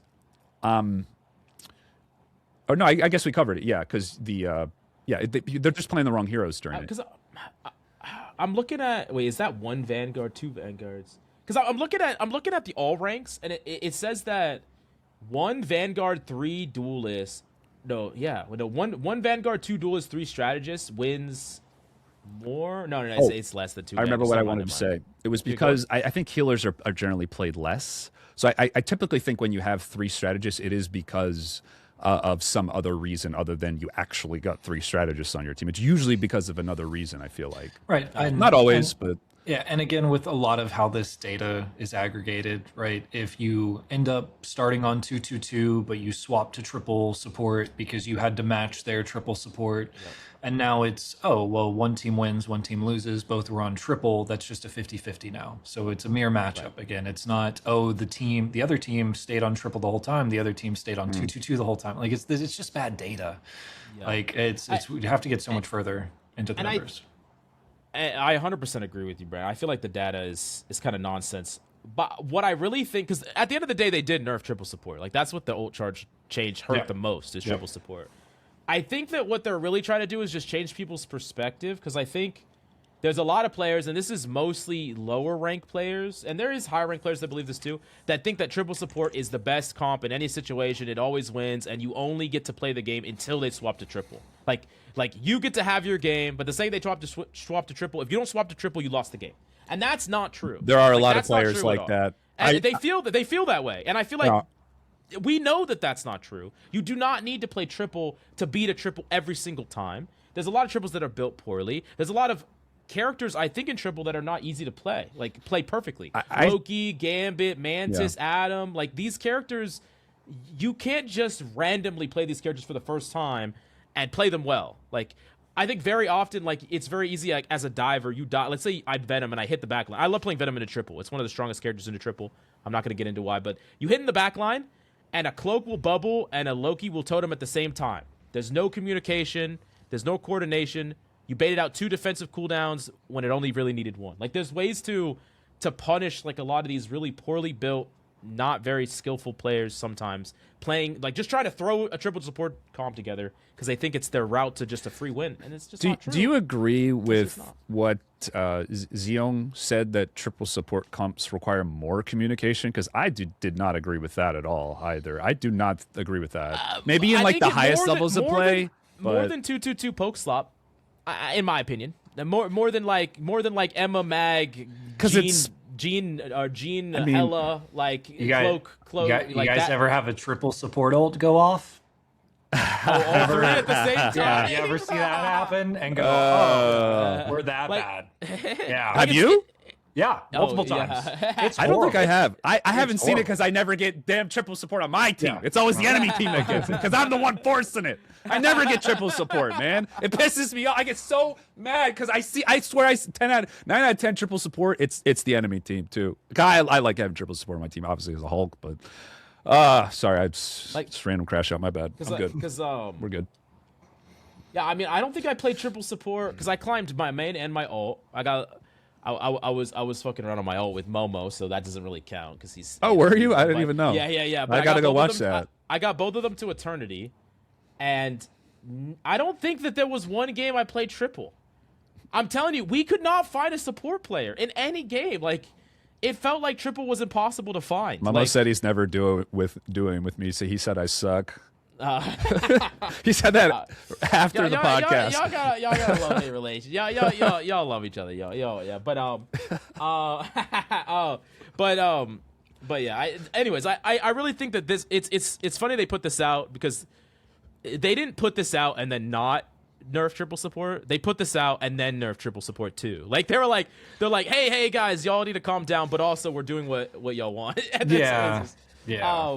So, you know, well, that's what you're saying about the making the game more competitive to grow the game, like you were saying earlier. That's why I think most of these changes are really not because it's what they want to do, right? I think it's just more just. That's what it is. They have been fighting tooth and nail not to do this, and now that we finally have it, they're going to see that it's going to help their game anyway. They'll be like, "Oh, we should just listen to the people talking about this because that's who's going to play and grow the game, right?" It's been so crazy to me. It's been really interesting to watch. I mean, because you and I, and now Brandon on the pod, like we all have our opinions about balance and stuff. I feel like it would be hard to be in the driving seat, and then it's like you make decisions or you do things that people just don't see, and like maybe not everyone sees eye to eye, and This, I get that, like I get it, like it's probably hard to give up the reins and be like, okay, this we're gonna try your thing. well, this podcast has been therapy for me. Yeah. It's been, I can't wait. Every time I'm like, I cannot wait to just talk about this game and hear other people's thoughts. But yeah, what were you saying, Brandon? Well, I haven't heard anyone really say, I love the triple support gameplay loop, so much fun. So much fun every Yeah. time. It's no, I can be winning with it and go, I hate this. This isn't enjoyable. Like there's no part of me that's having fun. If I'm winning, I really don't care. I'm not enjoying the game. I'm not enjoying myself. I know I'm pretty bored when I play that comp. Yeah. It's oftentimes you don't have anything to heal, so you're just like looking for people to damage, and every team's just playing so safe, like turtling until their ults come up. Yeah, and it's just it's till not. the ult fight starts. Yeah. Good luck. But now we're moving on to the balance changes, and I want y'all to say what y'all have to, overall. There's gonna be some Hulk changes in there. There's just some overall changes. I'm very negative about a lot of these balance changes, but I'll definitely get to that in a second. Cap, how do you feel about some of the changes? Overall, I gave the patch notes an A, not an A plus, an A, not an S, but first time I've ever given a grade that high. I think the highest grade I've had before that for any of the patch notes was like a B minus, and usually I'm like in the C or D, and I think 6.5. I think I had it like F or something. It was so moving in the right direction. I off the top of my head, I don't think Gambit ult was nerfed enough. I know you have pretty strong feelings about that. And then yeah, they missed out Groot, but other than that, I really do like most of the changes. I think some changes to the ult charge nerfs on Cap and the Gambit ult were good, but not enough. I think that I mean, help if I had him in front of me.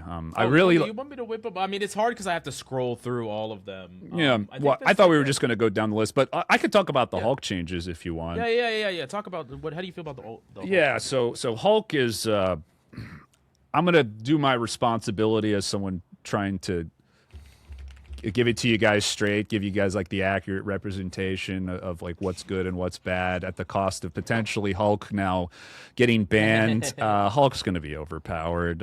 He was already good. The only change Hulk really needed was changes to other heroes, and I've been saying this since really season 2. I've been saying this in season 2, and this is a mistake I think a lot of games and developers right here. Yep. Yeah, tend to make is that, I'll go over the individual changes here in a second, is that they make too many changes at the same time that they could affect other changes. Specifically with the Strange and Psylocke changes, I think that would be an example of them not doing that, because Strange has received periodic buffs to his damage and then periodic nerfs to his shield, which I do think is a really strong ability. But then, Psylocke just had nerf to her ultimate and is now getting buffed in the neutral, and this is from patch to patch.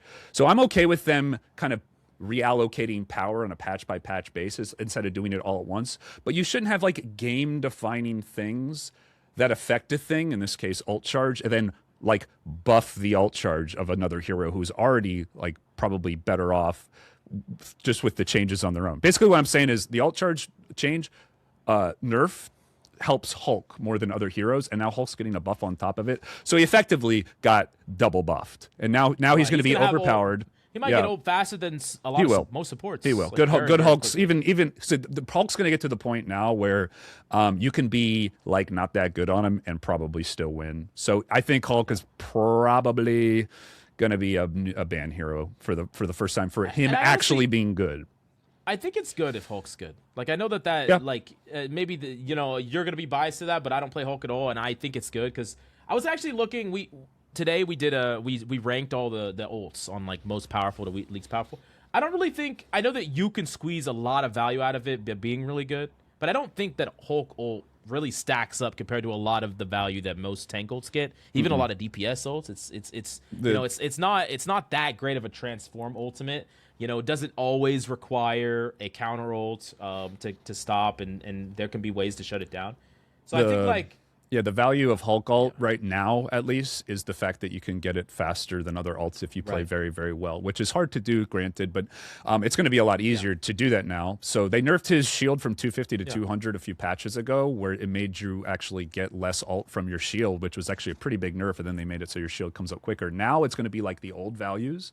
So your shield that makes your ult charge go up is effectively going to go up to like roughly 10% of a shield fully pops, which will allow you to be rewarded for being more aggressive while also not being disadvantaged from the fact that you do less damage from like for your ult charge. Yeah. Which is why Hulk in particular benefits from this. That's great. Yeah. Because I think that like Hulk getting ult the most out of tanks to me makes sense because I think it's one of the weaker tank ults. We're not talking about Peni because I mean that's like really really weak, but like Groot having probably the most powerful tank ult and then also getting it the fastest was where I had some problems. Yeah, like I thought that it's too so strong easy, to build to so fast. It's like that doesn't make sense. But Hulk building it so fast, it's not like there's no counterplay to a Hulk ult, right? Like there are, and that's why I like it. Like I think it's good. I think it's healthy. And I really don't think. Like Hulk's win rate has historically been very high, but that's just because of how he's designed. Like Hulk's identity as a hero, like secretly, this is not something I've really talked about too much. Is that like if you have a Hulk on your team, if the Hulk is decent, like your team's pretty much always going to win the ult charge battle with like hero ults because your shield does not give them ult charge, and you have it up like all the time. So if you can constantly fight with your shield up. And know when to take damage on them, you can get your supports to their ult really quickly and deny a lot of ult charge and take a lot of space, obviously, with his health. He's just a very useful character to have on your team from that point of view. I would say on average, like a Hulk's team against like a non-Hulk team would probably get like 1 or 2 more support ults a game, just like on average, just because like assuming the healers are halfway decent. So I'm pretty excited for these changes. I can't wait to try them out. This is the most excited I've been to play the game in a pretty long time. It's gonna be sick. I'm excited. Yeah, I need that boost, that Hulk duo boost. Brandon, how do you feel about the patch notes overall? Is there any changes that you want to specifically kind of hone in on, or is there anything that you disliked about the patch notes? I know we can't go over every single change. Yeah, again, really, really same as Coach. You know, this is the best patch notes I've seen, and like since release. Like it doesn't even really get close. I like the Gambit nerfs through his ultimate ability. I do I really personally didn't think Strange had much of an issue, but I play Peni. I stun Agamottos all day. That's different. The biggest thing about the patch changes that I want to see in play is CC chains and how that is being affected, because they didn't really put that in here. Oh, that's not going to be till 7.5. Okay, that's not till 7.5. Not going to be live. So, for those of you who are kind of just tuning in, there's I didn't know that. If characters are getting repeatedly CC'd, there's going to be a reduction in their effect, but that only goes live next half season, 7.5, and not this one. Yeah, I wonder if it's going to be, it should just be like a diminishing returns type of system where it's like half and then like a quarter with duration. But it might be like for specific effects, like for your own, like for instance, Hulk juggles could get completely screwed over by that. But I would assume it's CC from each individual hero. Yeah, I'd assume it'd be that way too. Well, like, I don't know, like, because like one of the things I do on Thor, D tier character, by the way, no, I'm just kidding, it's propaganda.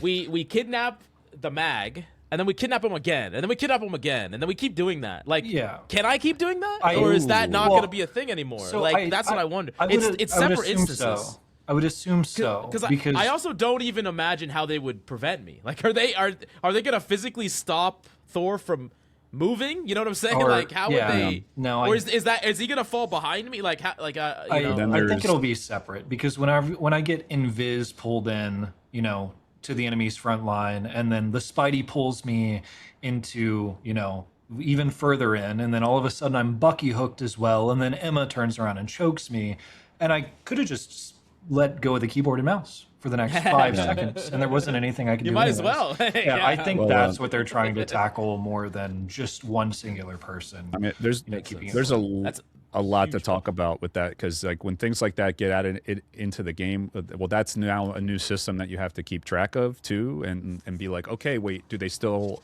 am I still on a timer? Will my attack do less CC, or should I wait like a second or two until it's reset and I can have like the full crowd control effect?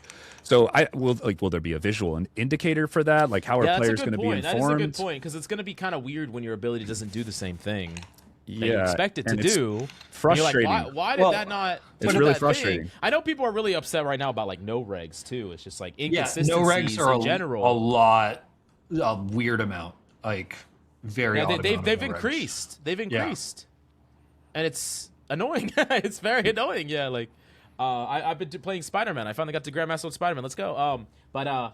Yeah, getting a no reg on anything Spider-Man related is kind of like a death sentence sometimes. Like it's really rough. Like it's very rough.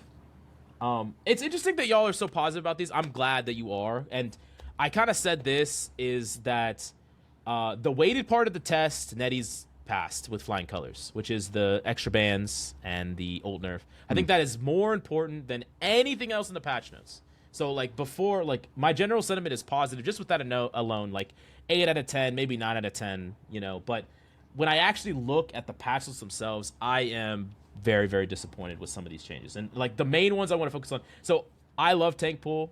He's extremely broken though, like very obviously broken. This does not make him not S tier. Like he's still the second best tank in the game, maybe the best tank in the game, and it's not really up for debate. I do know, Brandon, that you play like Groot. I play like Groot too. That character is still the best. Like he's still extremely best. Like especially on the maps, the choke points. The fact that I think that one of the things that's kind of frustrating about dealing with Groot is that you can flank around, destroy his Ironwood wall, and he gets like it's like 8 seconds and he gets it again. Like or he pulls it back halfway through. It's like to me it's crazy to not touch him. I don't understand not touching. Nerfing Strange and nerfing Cap, but not touching like Groot is Mills. It makes no sense. This is I'm the Hulk player, man. I'm not angry. Like this is to me just like kind of the identity of the game. I've accepted it. But that's the problem is like if I thought of the 5 best characters in this game, we have more bans now. What are we complaining? Like, just ban it. But none of them are not meaningful. That's the whole point. Like, that's the whole. Like, we don't need to complain. More bans means we don't have to worry about this. Do you really think this is enough? No, I don't. I said this. One stack goes to 2. No. 30 to 40. That's insane. The character is still the best character in the game. I said they should have removed the shield in my patch notes video. And yeah, and I said that I agree with you. I'm just not mad about it because I'm just like we got more bans. We'll just ban. Like, I mean, she's just perma. That's what I'm talking about. Is like they nailed no the point weighted portion about of the test, right? But I'm going to because this is why I say they don't want to make these changes. That's what I'm saying. It's because this is clearly not enough. This patch notes might have like a lot of these nerfs to the S tier best heroes. They might as well have not even been in here. Like they might as well not even have like.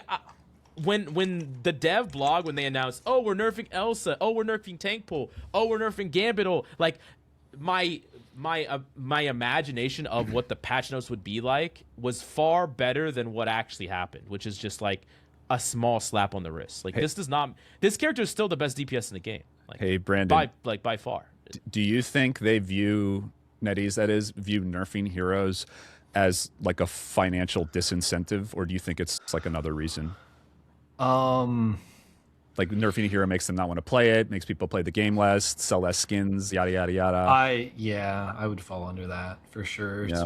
To where everyone power crept up over months for that reason because some characters just weren't that much fun to play. Like it wasn't that they were bad, it was just they didn't keep up. Like Blade is a great example.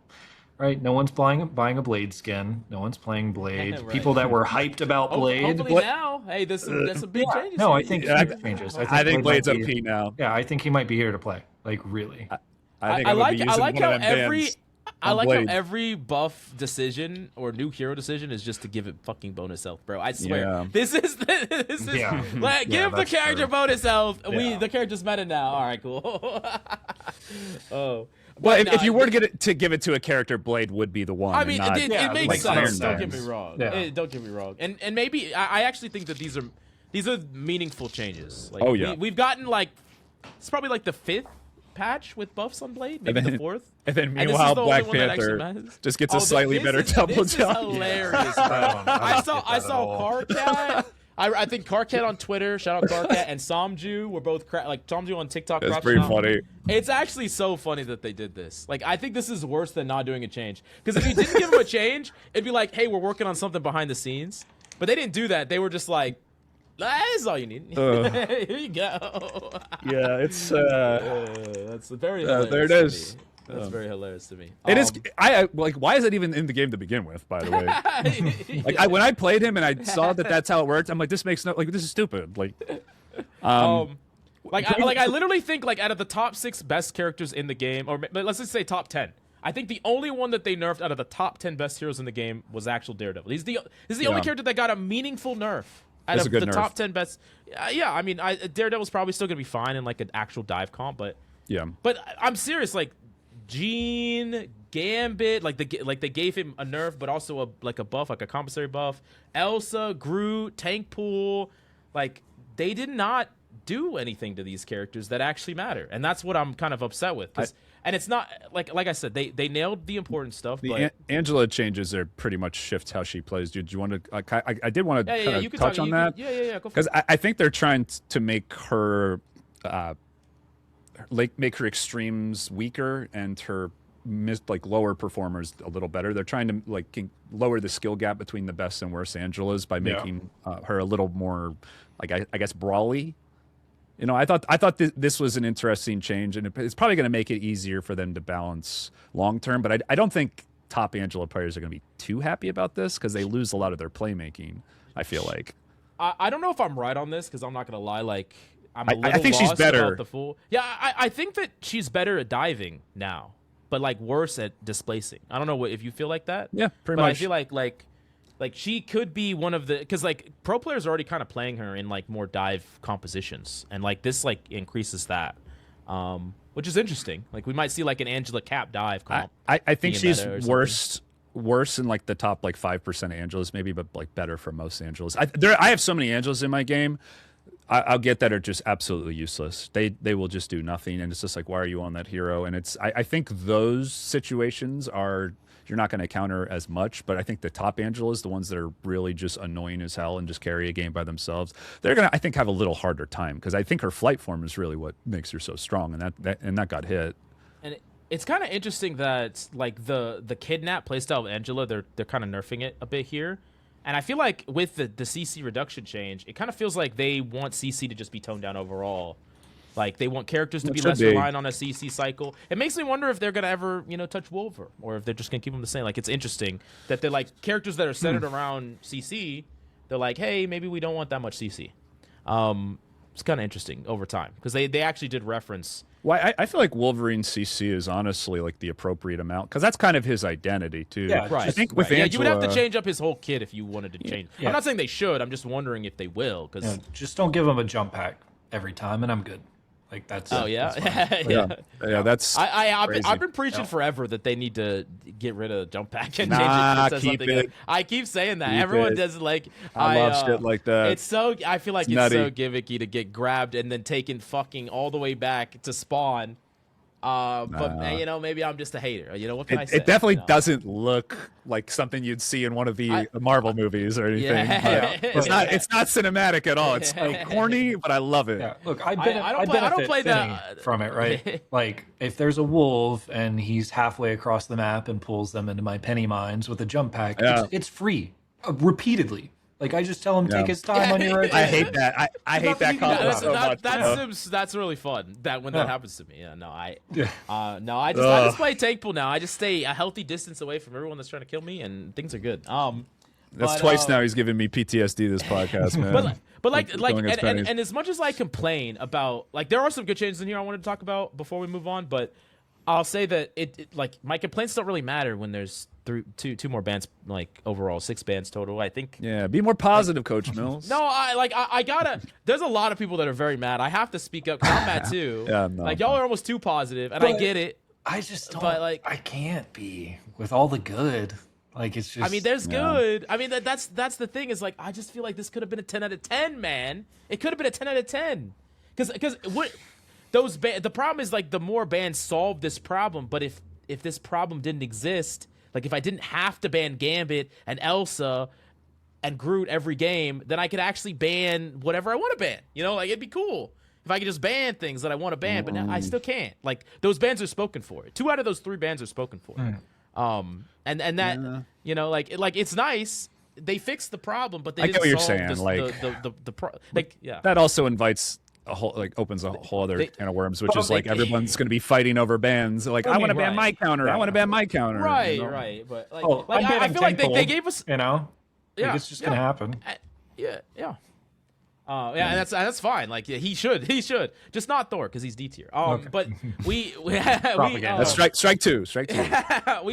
They gave us another bucket to scoop the water out of the boat with the hole in it, but they didn't patch the hole. That's kind of my analogy. Like the hole is still there, the water's seeping in, but we got another bucket so we can handle it. Marvel Rivals ranked as a sinking ship. Is that what you're saying? I mean, it's you know, but we can make it. We can make it. I got that flex seal on my boat, Mills. I'm sailing pretty right now, man. Besides Hulk, because you already said Hulk's gonna be broken. Well, I need one character from each of you that you think is gonna be majorly better this season than they were previous season. Like if you thought that they were B tier, you think they're going to be A or S. Do you want to take Blade or me? I could use it for mine, or you could take it. I mean, you can take. Let me keep. What do you think? I could take. I mean, Hulk. I can scroll through these a little bit if that helps. Hulk's an obvious one. Hulk's going to be. Well, really besides good. Hulk, because I know you that's think obvious. Hulk's going to be busted. So yes, if you want me to, I could go first if you want.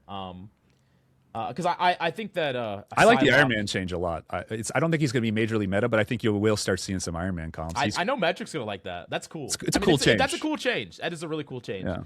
I'm just glad that they didn't give him bonus health on kill because you know they're thinking about it. Let's give him bonus health every kill. I think Psylocke has a good chance of going back up to S tier. She's kind of been an A tier this season. You know, a little bit on the down low. Buffing her okay neutral, with them. Buffing her neutral in a season where everyone's ults are worse. That's good. It matches the theme of the season, and I think that's cool. I think Magic's going to be a crazy good low elo stomper, by the way, now because people can actually hit her dashes. I noticed they do this they've done this with a few heroes, Magic, Angela. They're kind of going back that way with Psylocke, where they're kind of making them a little more like, again, they're shortening the gap between the best and worst players. They're making characters like easier to execute your abilities on, so they're more consistent in the lower ranks. So I think Magic is another one of those characters that is super high skill ceiling, and she's really oppressive when you got like, you know, Kingsman you're against. But then other times you have Magics that are just, it's like, bro, just swap. Like what are we doing? Like what are we doing? Yeah, fair enough. When they're up against Peni, then they get rolled over. So I'm cool with this. I think overall for the game, this is fine, and I don't think it matters too much.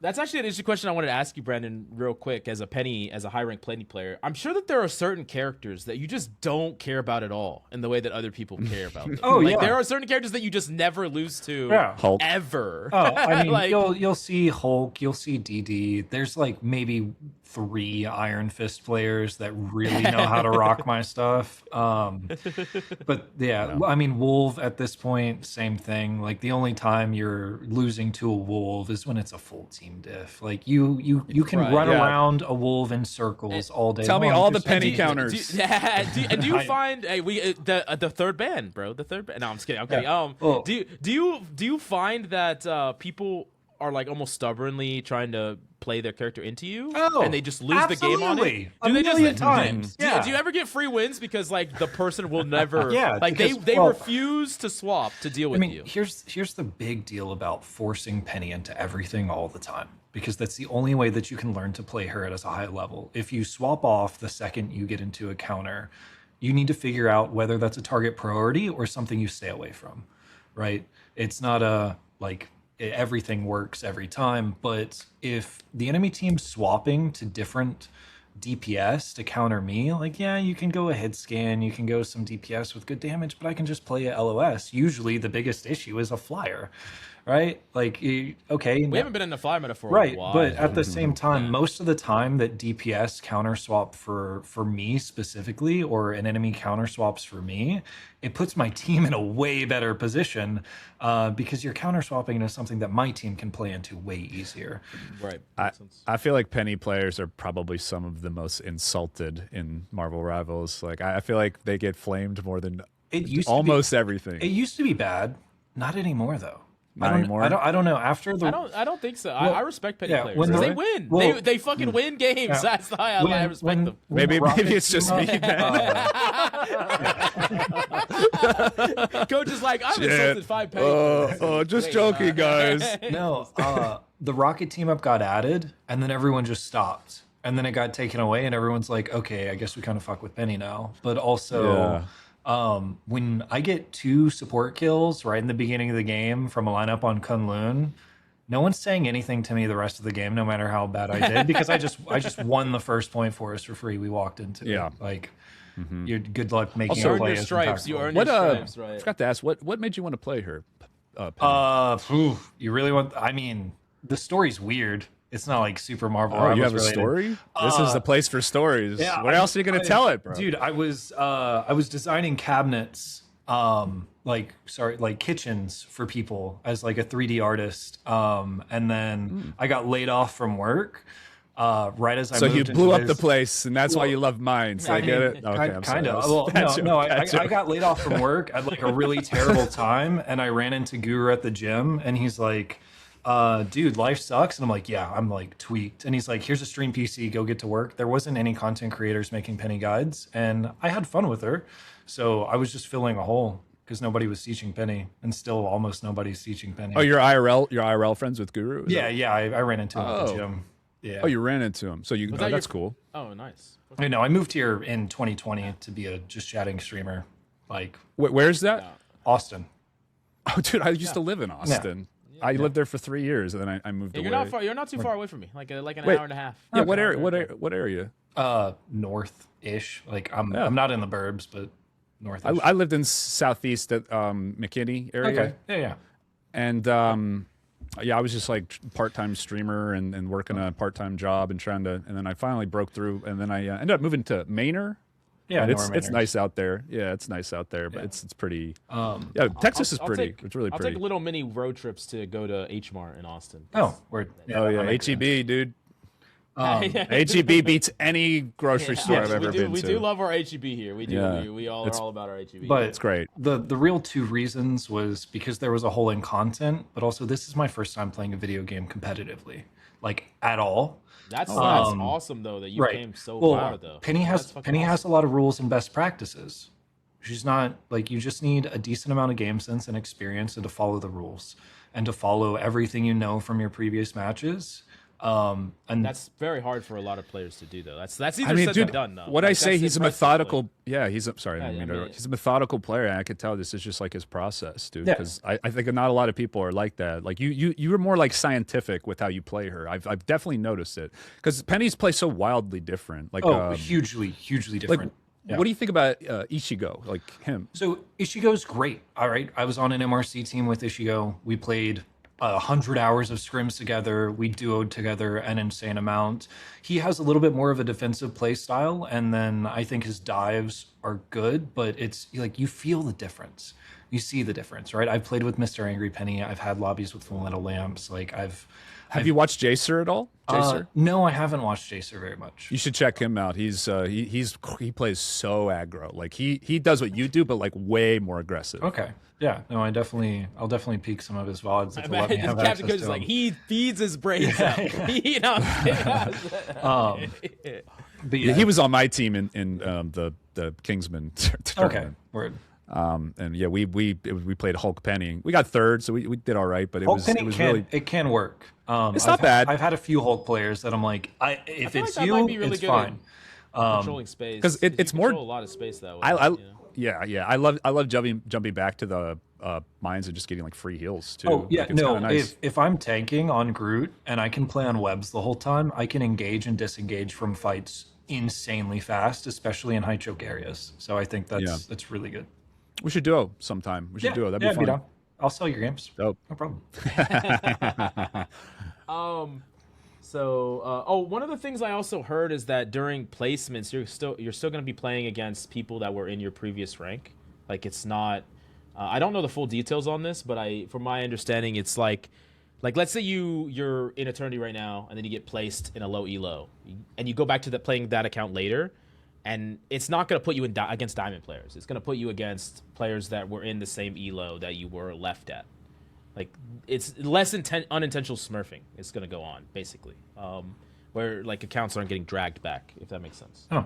It's placing you based on your MMR, your hidden MMR, and not your rank is kind of what it's doing. Okay.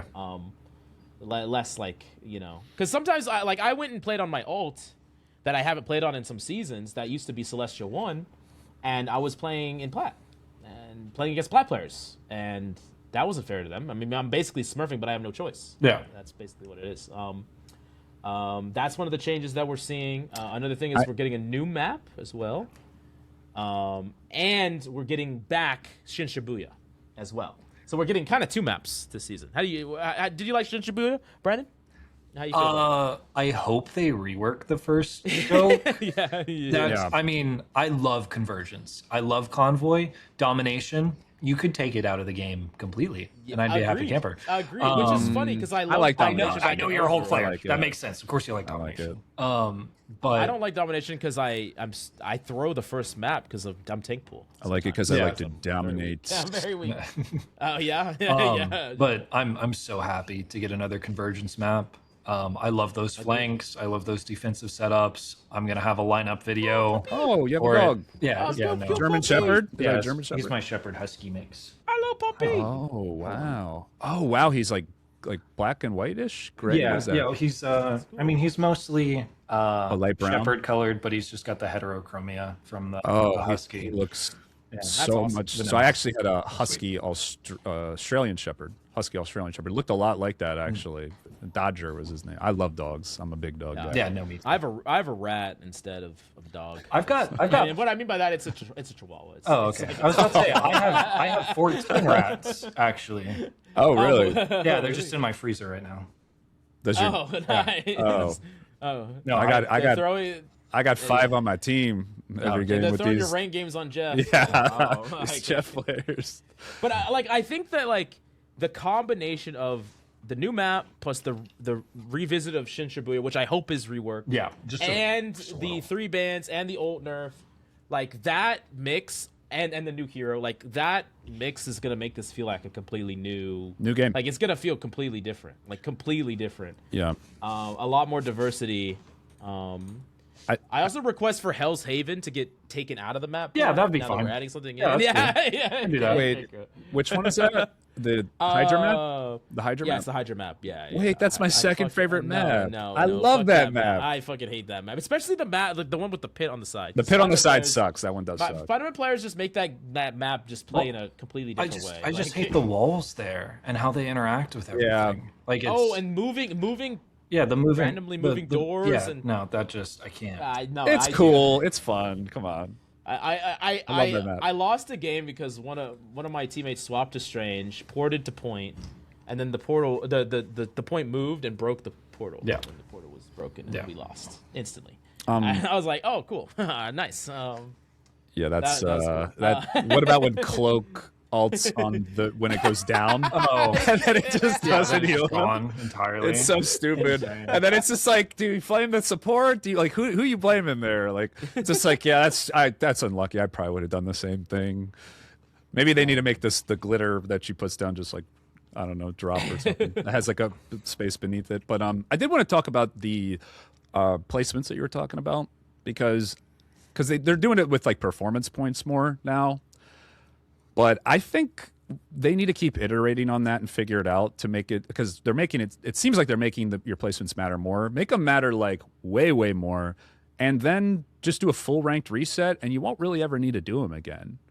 Like, I don't think it's some placements. I don't think it should be something that should be happening every season. I know this is something like a lot of people probably disagree on, but yeah, it's definitely controversial. Some people, I mean, it's weird because the longer you go without one, the more people think that if they just had one, like some people get into their mind that they're stuck in a certain rank due to some weirdness in the system, and if they just get a reset, then they'll get out of that rut, you know? Yeah, I'm more under the. I mean, maybe this is just because kind of how like the games I have played in my life have been. But ranked should be more of like a slower, like longer progression, so people get these like long-term feeling of like accomplishment. It shouldn't be something that you could just grind in a short amount of time and automatically get to the rank you want, like you are now. Where it's so I think if they kind of slowed down the progression, they could make the placements matter a lot more. Maybe like every 3 seasons, every 2 to 3 seasons or something. Yeah, like that. That's when they do a reset. And not so often. I can see that. Yeah, every I like 2 that. months is kind kind of wild. It's Like, weird. It's just a never. You're on a listen. treadmill, like just never ending. It's just like, can we get a break? With like, I just feel like it. I mean, it has helped. I will say that it has helped. But I'm saying just don't even demote people every season, maybe, or do it like even less than it is. Like I don't know. Well, I feel like I'm in the minority probably in that. But maybe some people who agree. I think you are in the minority. But I'd love to play this game like more casually and be able to like focus on like other things, like not just like constantly spamming rank games. But I know that's kind of like what they want a little bit. I'm trying to speak for like the casual players here too. Well, I don't think people at the top are spamming games, right? Most people camp top 500 for a while. Like that's just what most do. You'll see them on their C1 account once they get top 500, and then once they lose out of top 500, they'll go play on it again. There's a lot of alt accounts. Yeah. Again, another reason why it'd be nicer if it was a kind of like a slower, longer type of. Yeah, like a harder journey to the top, so it's less alt account play. Because that's all the last week. I mean, and I'm saying this too. Like everyone's just on their alt or smurf. Like, the last week of the season's the hardest to climb. I feel like there's like random pros you're gonna run into in C3. Yeah, I won't touch I won't touch my main into season. Nobody cares anymore. Yeah. Everybody's throwing. I elo Decade out of eternity. Awful. I didn't touch it. And I dropped that. I got to get it back, and it's last week. Wait, that's how that works? Yeah. It's if you don't play for a week, days, you lose like what is it, 20 points or something? 20 points, and then it's 16 days. My main might have fallen out, even though my ult's in. I need to look at that. That'd be kind of annoying. Yeah, it's fine though. Like I only care about the peak rank anyway, but fair enough. Yeah. But it is. I am going to try to get it back. Cap, you were talking about performance based. Anything I'm against, like performance. Me too. Yeah. Okay, me too. Cool. Glad we're on the same page. Yes. Oh yes. yeah, we're mainly just talking about like your wins and losses in your placement matches, not your. I think performance I'm points sure should be removed. Like I don't think they should be in the game at all. I know you talk with Death a lot. Me and Death are kind of 100% on the same page, where it's like wins should matter, and that's it. Like win the game. It's just non-tangibles. Like it's just, whether you're getting 0 kills it, and stalling, is all. They should matter in the lower ranks, though. I do like performance points in lower ranks. Like, I mean, bronze through a plat, diamond, sure, fine. Yeah.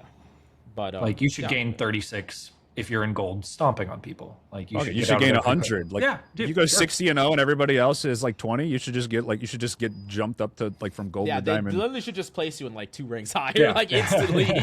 But no, 100%. Like, does your dog have to go out? I think I hear him whine, or is that like your chair or something? Oh, he's yelling at me for attention. That's all that is. Oh, okay. Puppy. Yeah, no, he's just back there. Like if you needed to take a break, like a dog break. I take him out before stream every day. But yeah, no. Sorry, I interrupted you, Mills. No, I completely lost what you. It's no big deal. It's all your fault. The dog needed me, it's man. All these support fault. Just that segues to back to shitting on supports randomly. Yeah, I hear the puppy. Yeah. But yeah, I mean, overall, I think like if I were to give this all a review, like I literally think it's probably like an 8 out of 10, 8.5. I think it could have easily been a 10 out of 10 for me, but it's still very, very positive. Like overall, I'm more excited to play season 7 than I have in like the past like 3 or 4 seasons. So like it's all good. That's good. Yeah, I mean most patches have not been great anyways, so like what do I expect? Like I shouldn't expect it too much. So what about y'all? What's y'all's overall review, overall verdict of all the changes, all the patch notes, the new character, the new map, everything? What do y'all think? You want to go first? I'm happy. I'm having a good time. I'm gonna be locking Peni a lot more. Like I'm gonna be banning Peni a lot more. That's totally fine. That's okay. That's a throw ban. D tier character. Not if you're on it, bro. I mean, okay, then I'm gonna go. Then I'm gonna go Groot instead. Are you gonna be happy then? No, you're gonna be way more miserable if I'm playing Groot than if I'm playing banning Peni. only tanks. No, I'm just kidding. No. Like, That you remember we played against each other in the thing, and we got your. So we were playing in a tournament against each other, and we banned me and Brandon were, and we banned his Peni, and he was like, I forgot. He said victory. I forgot what you said, something like that. And then we banned your Groot.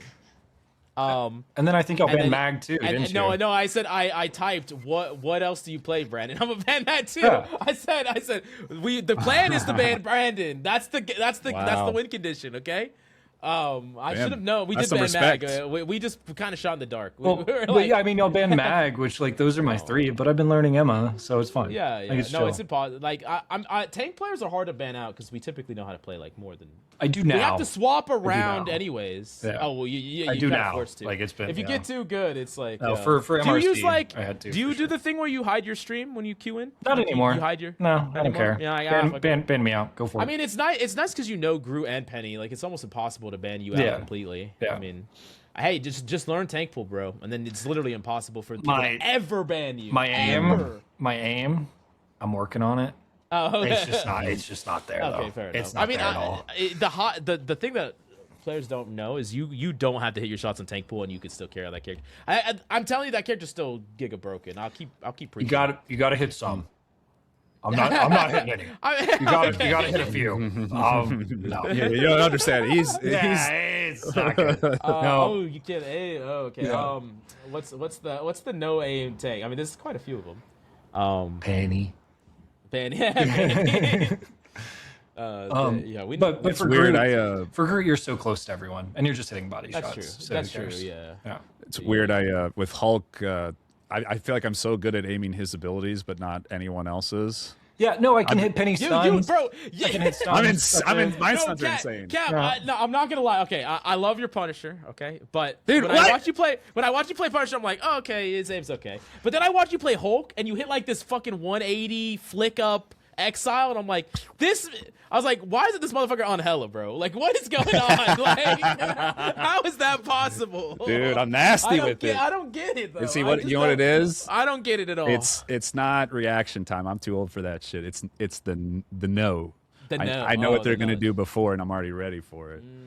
Make the shot as easy on yourself as possible mechanically. Yeah. Also, Hulk has a cast time with his abilities and also projectile speed, but it's like super fast. And I've always been better at projectile characters in games, like for some reason, better than like hit scan.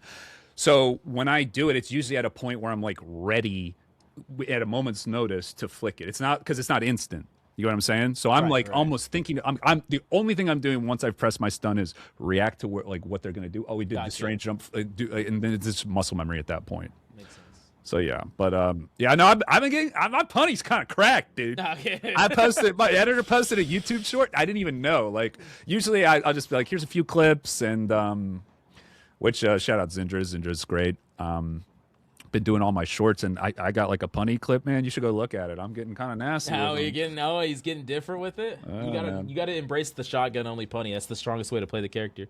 I don't use the shotgun. I'm a ranged, or what is it, like a machine gun? What's it called? The AR, I guess. AR, yeah, AR only punny. I'm so bad with the shotgun, but I'm pretty good at longer range. I feel like Punny's fun. I like Pony. He's cool.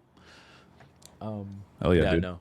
Got more tricks in your bag. More tricks in your bag. You gotta pick up the new support. Oh, you pick up cloak. You're good. Yeah, I'm gonna heal you on my cloak, bro. Yeah, cloak's still great. And so Brandon, so this is your first like Rivals is the game that got you into content creation? Is that? I was just chatting streamer before. Oh, okay. Yeah, I just yapped a bunch. About? Is this anything? Everything. Everything. I had like 3,000 hours of just chatting, and I've got like a lot of. Life's been weird, so I have a lot of lore and like. Oh, nice. Just odd things. So. I knew a guy. How old are you? 30. Just 30. Oh, okay. We're a bunch of unks on this pod. Yep. I'm almost 29. Captain Coach is like 50 something. I don't know. Yeah, we're all kind of old. That's about right. We're just some unks. Yeah, I knew a another guy in Austin. Name was Wake. Wake Wilder. Yeah, I've been to a few of his house parties. Yeah. Oh yeah, me too. Okay, yeah, mutual friend then. Wake he's great, man. He started out doing like gym streams and stuff. We go to the same gym. So. Oh, okay. Well, say hi to Wake for me. Yeah, Wake's great. I'm sure I will. Nice. Yeah. Tell him you went on my our podcast. Yeah, that's so cool that you live there. We Crazy probably how have a everyone lot. knows everyone. Yeah, we probably have a lot of mutuals. I know in Austin there's a lot of YouTubers and content creators. I used to work a YouTube job in Austin. Yeah, there's a lot. No, I mean a lot of the space here, like the house parties and all that all the bigger streamers are at. Everybody just gets invited, and as long as everybody's cool and having a good time and not like crazy tweaked out on shrooms or something, you're good. You get invited back. So. Yeah, you seem pretty pretty laser focused. I feel like it's pretty easy to get caught up in all that stuff. You know what I mean? Yeah, I know people that have been. They're streaming IRL on Kick, and their life's a mess. So, like that's what happens when you get caught up in the space. Versus like, hey, this is my work that I really enjoy. Two very different things. Yeah. I've always found it's better to kind of do your own thing, and then if you can make time for like that kind of stuff, that's generally where I've like found the most success with that sort of thing. Yeah. Just kind of staying in my own lane and I'll tell you the meta right now, guys. Get married or get carried. That's the only way. Like, that's the chat. Like, I feel like I'm literally the only content creator that has a wife and kids. Like, there's a couple other ones, but like very few. I was not surprised at all when you told me that. Which is cool. But like, yeah, I make fun of Xlec for being such an adult though, all the time. Like. Insane. It was like, how's your mortgage going? That's why I say I'm older than Captain Coach. That's what I say. Yeah. You are mentally. I'm 19 maturity wise. Yeah, no, I'd put myself at like 22, 23 maybe. I mean, I keep a motorcycle in my living room. What are we doing? Let's fucking go. What is that? What is that? Is that Suzuki? Let's go. Let's go. I think my brother bought a 2025 Kawasaki recently. He loves that. I used to ride dirt bikes as a kid, so I should probably get a better webcam. I'm just looking at mine. It's like I could see the static. Brandon, your setup is putting ours to shit. Like I thought my setup was kind of cool, but then I look at yours. I'm like, fuck, what the fuck? It's too nice. And then in Captain Coach here is like, I got this. Like I don't know where to put it. It's just sitting on the floor. It's cool. Like my friend gave it to me. He's like, yeah, put it up like behind on your stream, and I just like, this is awesome. Just hang it from the ceiling. Just spin it here. Rotating. This is dope though. Look at this. Wait, the camera's here. I'm so. Are you really into like X-Men like movies and lore and stuff like that, Brendan? I love film. You love film? Period. Did you watch the Oscars the other day? No, I don't like those. No. Oh, okay. No. There's just a very big belief in watch a film for what it is, not what it could be, or not what you wanted it to be. So like, I have a 100-inch projector in my bedroom and like a 5.1 surround system. I really love film. Okay. Yeah. Is there like do you have like a number one movie? I know that's hard. Like just like a movie that comes to mind. Like I just watched No Country for Old Men last night. Yeah, I mean that's on the list. I actually have never seen that movie. We should do a movie night. It's free. It's free right now on YouTube. Literally free to watch. Great movie. I watched it. Very good one. Along those same lines, like Hell and High Water. I haven't seen that. There's a lot of movies that I haven't seen that I probably should have seen because I spent my entire childhood just watching anime. So like I did not really watch any like movies like The Godfather. I did not see that. The Sopranos. I did not watch that. Like Coach Mills is a weeb confirmed. Yeah. It's pretty much from the year Breaking Bad came out and onward are the only things I've seen. I haven't seen anything before that. Like anything in the past. Like I haven't. I definitely like District 9 is my favorite movie. Oh, District 9's sick. Can't wait for the second one. It's gonna be huge. Yeah, well, yeah. It's like when GTA 6 is gonna come out. Exactly. Like it's like yeah. Yeah, that's the movie. It's not one a lot of people know about still. It's I think it's one of the best like sci-fi adaptation. Like it's so realistic the way it's shot. They have like splatter effects on the camera. Very relevant today too. It's very good. Very relevant. A lot of social commentary. It's very good. I like the mech scene. Fucking on. Like, that's really cool. It's the right combination of fucking cool as shit and like actually like a good movie. Yeah. But I'm a big movie guy too though. We should do a movie night, dude. That'd be fun. Movie night. Yeah, you think Rivals would let us watch a Marvel movie and like on stream? Like maybe that'd be fun. No, they're like no. Career goals, dude. All right, well, I don't want to take too much of your time, so is there any closing thoughts that you have just about the state of the game, the future of the game, things that you want to see in the game? Is there anything, heroes you want to see in the game? Brandon, and anything that you... I want another team up for Peni. That's not the Spidey team up. I'm trying to think of if there's another hero that could be Peni-like, like another Peni-like hero. All I really want in the game is Lockjaw and Cosmo. Give me some dogs. Give me Lockjaw as a tank. Give me Cosmo as a support. Like, that's it. Put some dogs in the game, please. Yeah, that's awesome. Yeah. Actually, that's awesome. That's cool. I didn't even, I didn't even know who those were. Like Cosmo, I'm assuming is like the Superman equivalent of. Have like, you seen the Guardians of the Galaxy? You haven't seen their? Oh yeah. Cosmo's in there. Oh, yeah. Oh right. Yeah. It's telekinesis, right? Yeah, and then yeah. And then Lockjaw is like a big tanky like dog, like just a giant dog, like a massive dog. So like make him a Vanguard. Like just give me dogs. I'll be happy. What team up? What character do you want to team up with? Just the big explosion. I feel like Jeff's obvious. I want to team up with a main tank. Is the big thing. Oh, yeah. Like I'm tired of just to set 'em up. like I really didn't like the Rocket team up just because you had to have a Rocket in every game now, which just isn't fun to play around. There's not much like a Rocket can't enable a Peni, really. Like on dive, sense, like Aaron Death on Rocket knows where I'm going. He knows where I'm flanking. He knows where I'm gonna sit. You can't do that with a random, like every single game, but you're usually just they're not gonna give you any help, right? Not a smidge. And then you have bad amp placements, and it's just not fun. I kind of a weird one I want to see is I want to see a team up with Iron Man because they're so polar opposites. Give me a laser with a little bit of burst damage, so my time to kill on supports can be low when I actually go in and dive. But put it on. I thought you were going to say jetpack. No, I mean that too. You could give me a midair dash. That I have talked about that in the past. Give me a midair dash to give me a little bit of extra like mobility, something interesting. Can you imagine the mine placements if you're able to just kind of like go wherever you like fly wherever you want? Yeah, and then maybe it's like limited time. Again, I hate the climb ability right now, and I hate how map geometry interacts with my my tether. It just doesn't work. So, like. Yeah, any extra mobility or a little bit of extra burst damage because her little pea shooter just doesn't. I'm not killing anything. Fair like enough. 30 damage per hit and slow projectiles. It's not enough. So, yeah. What about you, Cap? We got a lot of the changes we've been asking for. Absolutely. So what is left? Well, I mean, the cheaters, obviously, I think is now probably one of the biggest issues with this game, and that's always going to be a problem. But it's just like, how can they keep fighting it, dealing with it? I mean, the crackdown on the throwers has been a great step forward for the game. I have noticed an increase in the quality of my games. Mills, I was solo queuing on the weekend on one of the most team reliant tanks in the game.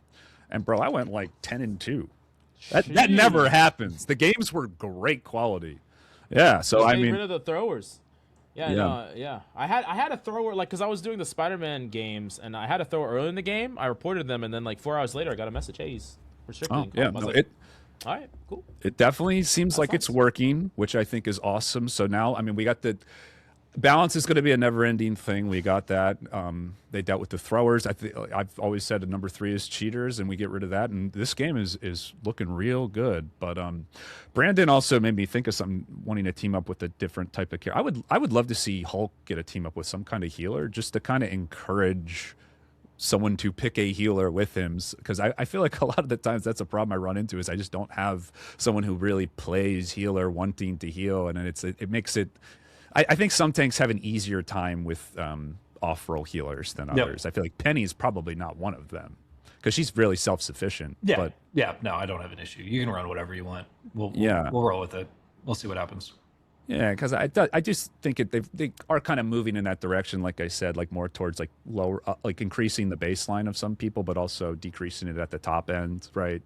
So I think that's they're kind of that's the route they're kind of going with the game moving forward. The changes are more tailored now, it seems like, to higher ranks, but I think we're still looking for more changes, more drastic things. But I think long term, we'll have to see how the CC reduction plays out. That is like the biggest question mark for us. And I think I'll probably be able to.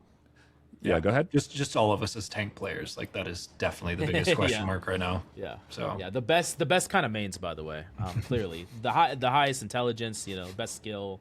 But understand the game the deepest. Best looking. But to be honest, like I'm optimistic. Like I genuinely think the NetEase or the Marvel Rivals balance team is genuinely pretty talented.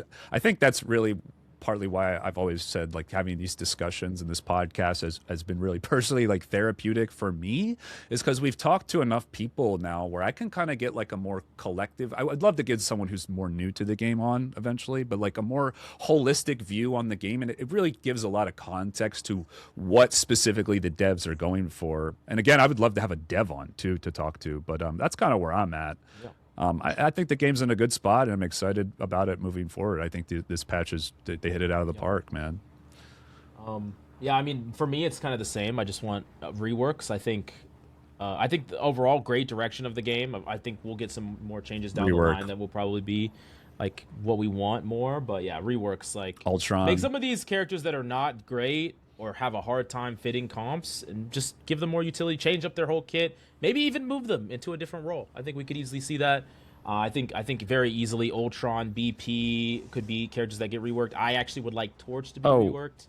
Speaking of which, I know we didn't touch on it. The Wanda change was so odd. I didn't really know what to say about that. Did you have any thoughts on that before we close out? Because that is one thing I actually wanted to get your guys' opinion on personally. She's a low elo calendar dive. Like, she's just better in lower ranks now, right? Like, even better. Well, yeah. But, I mean, she's not going to be great in high elo, but she's a low elo counter to dive. Yeah. And I think that they're kind of afraid of dive. They're just in general. Terrified. They're horrified. Terrified of dive. Yeah, because Wanda pops out every time. Because she's easiest to play.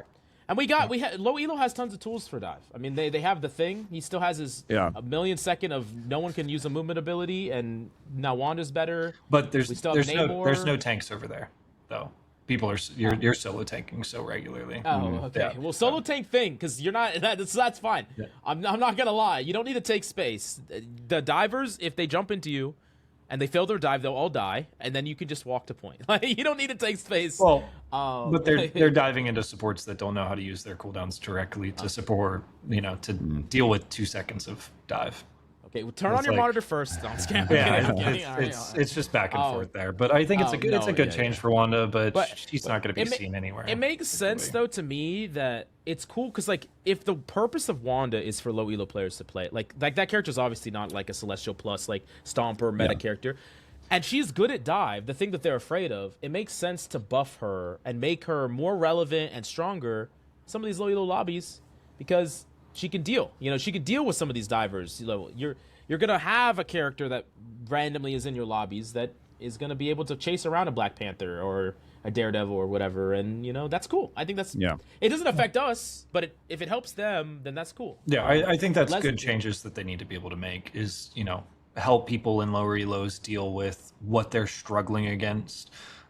Without making huge changes at the top. And that's very, very tough to do as a dev team in general, because you give gold players an inch with a hero, Eternity and one of all players are going to take that to the absolute maximum and squeeze everything they can out of it. But it was a buff for super low elo people, but it goes all the way up. Something like this, I think, is really good.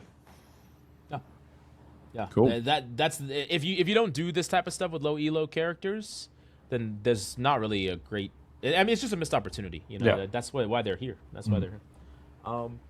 But yeah, okay. Brandon, where can people find you? Where can people support you? Where can people watch you?